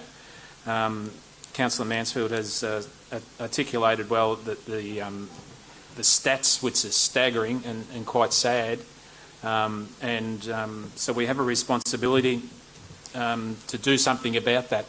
And then later there was a public forum in City Hall which was full, so for me, it was all about the education for myself and the journey to get to this point. So I'm glad to be involved in this group tonight and to endorse this recommendation. Thanks, Councillor Murray. Anyone else? Back to Councillor Mansfield to close.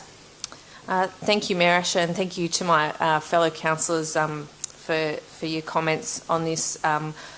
I think this is a real opportunity for the City of Greater Geelong to show leadership and address what is really one of the most important social issues affecting our community right now.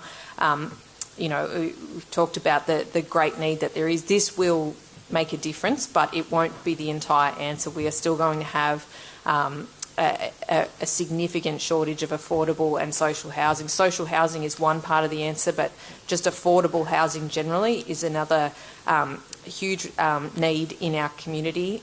We will need other levels of government to play their role, and I really love to see some more work being done. I know their state government has made some big financial commitments towards increasing social housing recently. But there's certainly more work that the federal government and other levels of government could do to address the housing crisis that is taking place in our country at the moment. Our region in particular is one of stark and growing inequality. And for me, there's nothing clever or creative about increasing levels of poverty or inequality. So I think as an organisation, we definitely have the capacity. We've got this before us tonight. We've got an option, and I actually believe we have a moral obligation to make whatever contribution we can to increasing the supply of affordable housing for the Geelong community. Thank you, Councillor Mansfield. So I'll put this one to the vote. All those in favour? Those against? Carried. Okay, item 6 is the fees and charges policy to be moved by Councillor Aitken and seconded by Deputy Mayor Sullivan. Thank you, Councillor Aitken. I'm conscious of the time again because we're only up to item 5 and it's 10 to 9 and we've got 21 items on the agenda, so I won't waste any more of people's time. This is actually a policy that we have to review every 12 months. This is actually the review of that policy in terms of our fees and charges. We do it as part of our annual budget development process. The policy changes that are suggested is to use the new template the City of Greater Geelong has for it to change the names of titles with our recent reorganisation of the organisation and to make obsolete some definitions that are in the document, and I encourage all councillors to endorse it. Thank you, Councillor Aitken. Deputy Mayor Sullivan. Thank you, Madam. We'll just give a running tally of how many times we forget to turn on microphones on today. I once again support the words of Finance Chair Councillor Aitken. The proposed budget, I'm glad to see, freezes many fees and charges at pre-pandemic levels. So it's fantastic to see, and thank you for the team to be able to make this happen. That's it. Great. Thank you, Councillor Sullivan. Councillor Aitken to close. Oh, sorry. Anyone else want to talk about this one? I'm sort of sensing a real hurry up here now. It's pretty simple. Councillor Aitken to close. Nothing further to add, Mayor Asher. Okay, thank you. We'll put this one to the vote. All those in favour? Councillor Harwood, Councillor Grisbeck. Putting it to the vote. Those in favour? Thank you. Sneaked in, Councillor Murray. Well done. Okay. Those against? No. Carried. Thank you. Item 7 is the Sport and Recreation Victoria Grant Program, to be moved by Councillor Nelson as the Sport Chair and seconded by Deputy Mayor Sullivan. Thank you, Councillor Nelson. Thank you, Madam Mayor. I'll follow Councillor Aitken's lead. Sport and Rec Victoria have a local infrastructure sports program, and we are putting forward 2 projects, one at Shell Reserve Corio for redevelopment of the pavilion and one at Barwin Heads Bowling Club to have accessible club rooms for active seniors, as we all know, down on the Bellarine. I'll leave it at that. Thank you, Councillor Nelson. Deputy Mayor Sullivan. Thank you, Madam Mayor. 2 fantastic projects, which I'm glad that we're putting up to the state. It's also great to be able to show that, whilst the state government is throwing money around, we are preparing ourselves to catch it. We're putting our best foot forward to get this money for our local community. So without a second, the motion. Thank you. Anyone else want to comment on this one? Councillor Aitken. Just very quickly, thank you to my fellow councillors and the officers for finding a project in the northern suburbs. We struggle to get state government funding and federal government funding towards our projects. This actually has been put forward to receive up to $500,000 from the state government. So now it's up to Kylie and I to lobby our local state member to see that he supports this as well too. If we can pull it off, it'll be fantastic, and because this is a big project for that local community there in Corio. It's $3.6 million.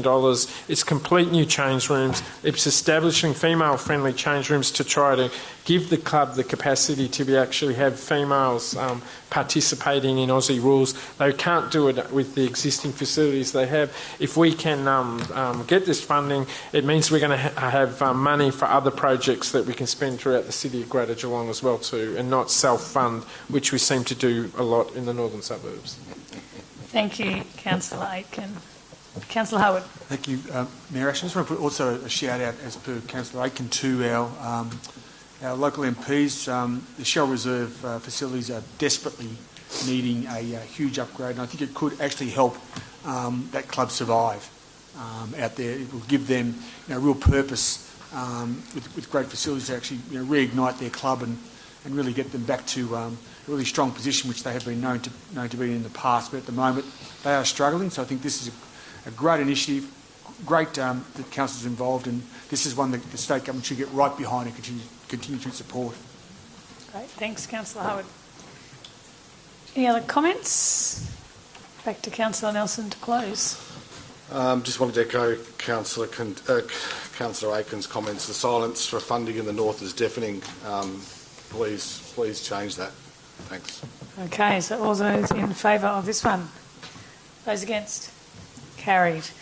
Item 8 is the Tourism in Greater Geelong and the Bellarine Corporate Plan 21-22 to 24-25 and Memorandum of Understanding between TGGB and municipal partners, to be moved by Deputy Mayor Sullivan and seconded by Councillor Murray. Thank you, Deputy Mayor Sullivan.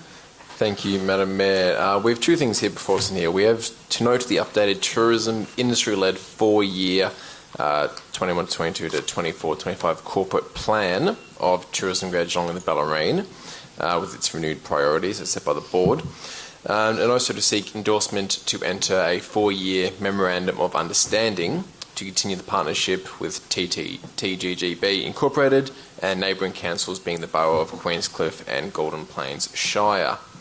Now, figures presented in tonight's report reveal that despite the pandemic, the tourism industry is still expected to inject $763 million into our region in the financial year that we're currently in, and it still directly employs over 7,500 people and supports more than 2,600 businesses. The corporate plan we have here identifies a number of opportunities, including growing the value of the strong visiting friends and relatives market, engaging with domestic repeat and seasoned visitors, and creating a year-round visitation through regional business events. A 10-year master plan for the region will be developed if this here passes as a result of the corporate plan, which is focused on sustainable destination development to support a resilient visitor economy. If the council renews the partnership, it will mean the city will continue to provide resources to TGGB, coordinate the operations of the visitor information centres within the municipality, and enhance the experience of international visitors and students via Study Geelong. We were proud last year during COVID to inject funds into TGGB to help stimulate one of our hardest hits sectors. And this goes to show that we still retain a commitment to the sector. Now, we're all very familiar with the fantastic work done at TGGB, and it's fantastic to be in collaboration with our neighbours as well to this effect. They're an incredible unit. They do some fantastic work down there, and I endorse this motion for to go to council. Great. Thank you, Deputy Mayor Sullivan. Councillor Murray. Thank you. Councillor Sullivan summed it up pretty well. Just a couple of points I wanted to make. The new 10-year destination master plan for the region, the importance of that. We have seen when the weather's good, and I shouldn't rely on the weather, but certainly when the weather's great, the visitation to Geelong and the Ballerine in the past couple of months has been tremendous. There was one Sunday afternoon down on the waterfront. You could have sworn you were on the French Riviera or somewhere. It was magic. And of course, the Ballerine wineries have been doing great things since the release or COVID has lifted, I guess. So there's much work to be done, and about spending and staying in our own backyard is even more important than ever. It doesn't look as if we'll be travelling overseas any time in the next couple of years. So the destination master plan is important. We all probably know some of the places, but perhaps if the master plan can be done quicker than others, Councillor Sullivan. And a shout out to Brett Ents, the Executive Director, and his team, and John Stevens, the Chair, for the great work that they do, and the rest of the board, of course. Great. Thank you, Councillor Murray. Any other comments on this one? No. Back to Deputy Mayor Sullivan to close. Thank you, Madam Mayor, and I endorse the words of Councillor Murray as well. Our tourism industry was absolutely flying high. We were reaching record numbers pre-COVID. Naturally, COVID hit, but TGGB showed it's worthwhile with how agile it was with responding to the needs of our community. And now, more than ever, it is important that we do reinvest in it to get ourselves and our community back up to that level. So happy to move the motion. Thank you, Deputy Mayor Sullivan. Put this one to the vote. All those in favour? Those against? Carried.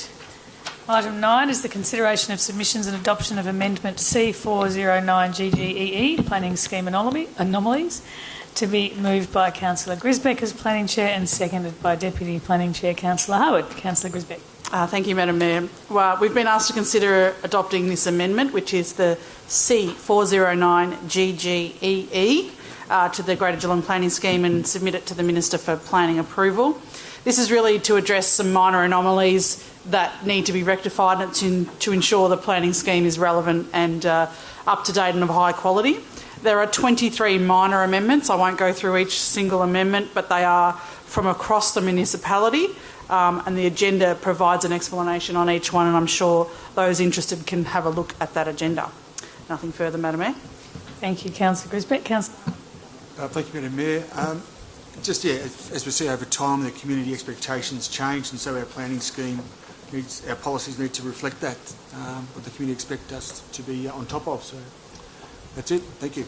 Great, thank you. Any other councillors wish to comment on this one? No. Back to Councillor Grisbeck. Nothing further, Madam Mayor. Further, thank you. We'll put this one to the vote. All those in favour? Those against? Carried. Item 10 is tender T2021000013. Oh, excuse me. Sorry, Councillor Grisbeck will now leave the room, subject to her conflict declaration. Okay, this is the Building Better Bike Connections Project Southern Corridor Stage 1. Councillor Contel. I'd like to seek a deferral on this one. Okay, with our policy we don't talk to a deferral, so we put that to, or second it. Does someone second a deferral? I'm happy to second the deferral. Deputy Mayor Sullivan will second it. Okay, all those in favour of a deferral? Okay, those against? Thank you. Okay, well, that item is deferred. So we can call Councillor Grisbeck back in.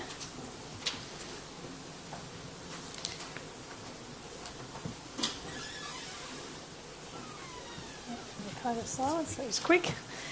Item 11 is the proposed lease of 2 to 240 Pioneer Road, Grovedale, the LeisureLink kiosk, to be moved by Councillor Nelson and seconded by Councillor Maloney. Councillor Nelson. There we go. Thank you, Madam Mayor. I'll be quick again.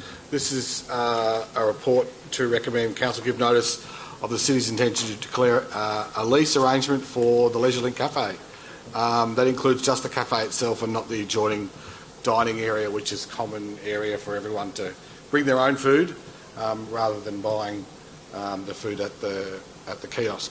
But this notice goes out for market evaluation. Needs to be determined whether the value of the premises and submissions would be invited for the lease. And I'll leave it at that, Madam Mayor. Great, thank you, Councillor Nelson. Councillor Maloney. Thank you, Mayor Asher. I'd also like to note that Council's also asked to appoint a submissions review panel to hear any submissions that may be received, and with a further report to be presented later to Council to consider the outcomes of this panel. Nothing further. Thank you, Mayor Asher.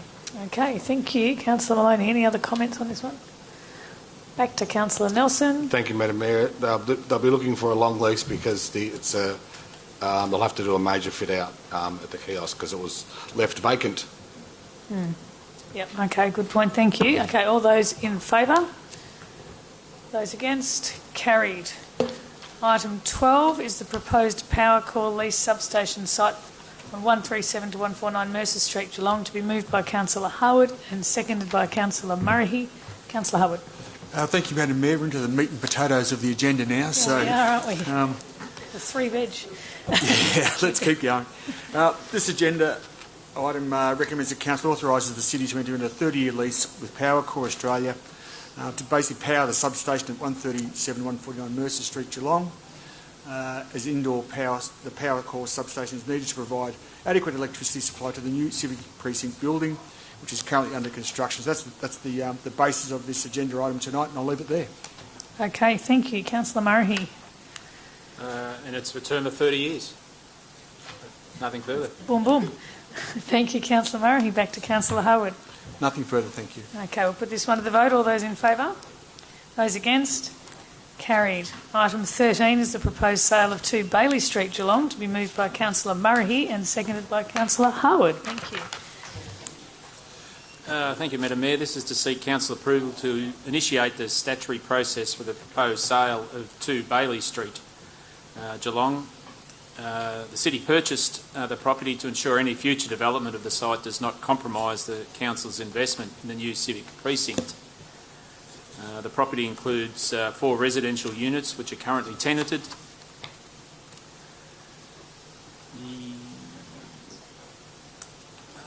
That's all. Extent of the information. Yeah, Thanks, Councillor Murray. Councillor Howard.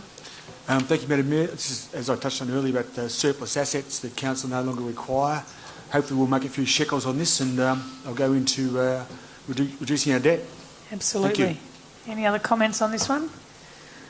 No? Okay, back to Councillor Murray to close. Nothing further. All those in favour? With ground now.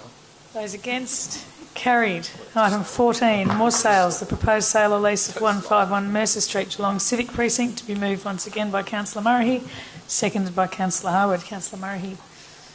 Similar to the last, this is to seek to initiate the statutory process to propose sale or lease of 151 Mercer Street. The City purchased this property to enable part of the property to be included in development of the Civic Precinct. The property includes a building which has local heritage significance, and while it had previously been extended, the extensions have been removed, the original footprint building retained. So that's enough on that. Thank you. Lease for purchase. Thank you. Councillor Harwood. Nothing further. Councillor Murray has covered the important points. Beautiful. Thank you. Councillor Murray, anything else? Nothing further. Okay, we'll put this one to the vote. All those in favour? Those against? Carried. Great. Item 15 is the proposed road discontinuance and sale of laneway abutting 4 Cleveland Court in Corio, to be moved by the ward councillors, Councillor Grisbeck, and seconded by Councillor Aitken. Thank you, Councillor Grisbeck. Thank you, Madam Mayor. We might just slow the pace down a little. This report has come to Council to give notice of the intention to discontinue and sell 108 square metres of road abutting 3 and 4 Cleveland Court, Corio. This section of road isn't on the municipal roads register and isn't used for vehicle access, parking or pedestrian access. So, if the sale, this is the proposal. If the sale was ultimately to proceed, the portion of the road reserve will be sold for market value. Thank you, Madam Mayor. Thank you, Councillor Grisbeck. Councillor Aitken. Anyone else like to comment on this one? Back to Councillor Grisbeck. Nothing further, Madam Mayor. Thank you. Okay, thank you. Good job you didn't slow it down too much. Okay, we'll put this one to the vote. All those in favour? Those against? Carried. Item 16, I haven't skipped one, have I? Item 16 is the Anchorage Estate, stages 8A, 8B and 9, the revocation of flood-prone area designation of new lots. Where's Councillor Manane gone? He normally does these. So we have Councillor Nelson to move and Councillor Harwood to second this one. Councillor Nelson. Thanks, Madam Mayor. Some big shoes to fill. This just goes to show you how far south that Armstrong Creek is going. It just keeps getting bigger and bigger and bigger. And this report recommends that Council revokes the flood-prone areas designated in 8A, 8B and lots 9 of the Anchorage Estate. That's all from me. Thank you. Councillor Harwood? Nothing further to add. Nothing else? Any other comments on this? I think we're familiar with these now. Councillor Nelson? Nothing further, Madam Mayor. Okay, we'll put this one to the vote. All those in favour?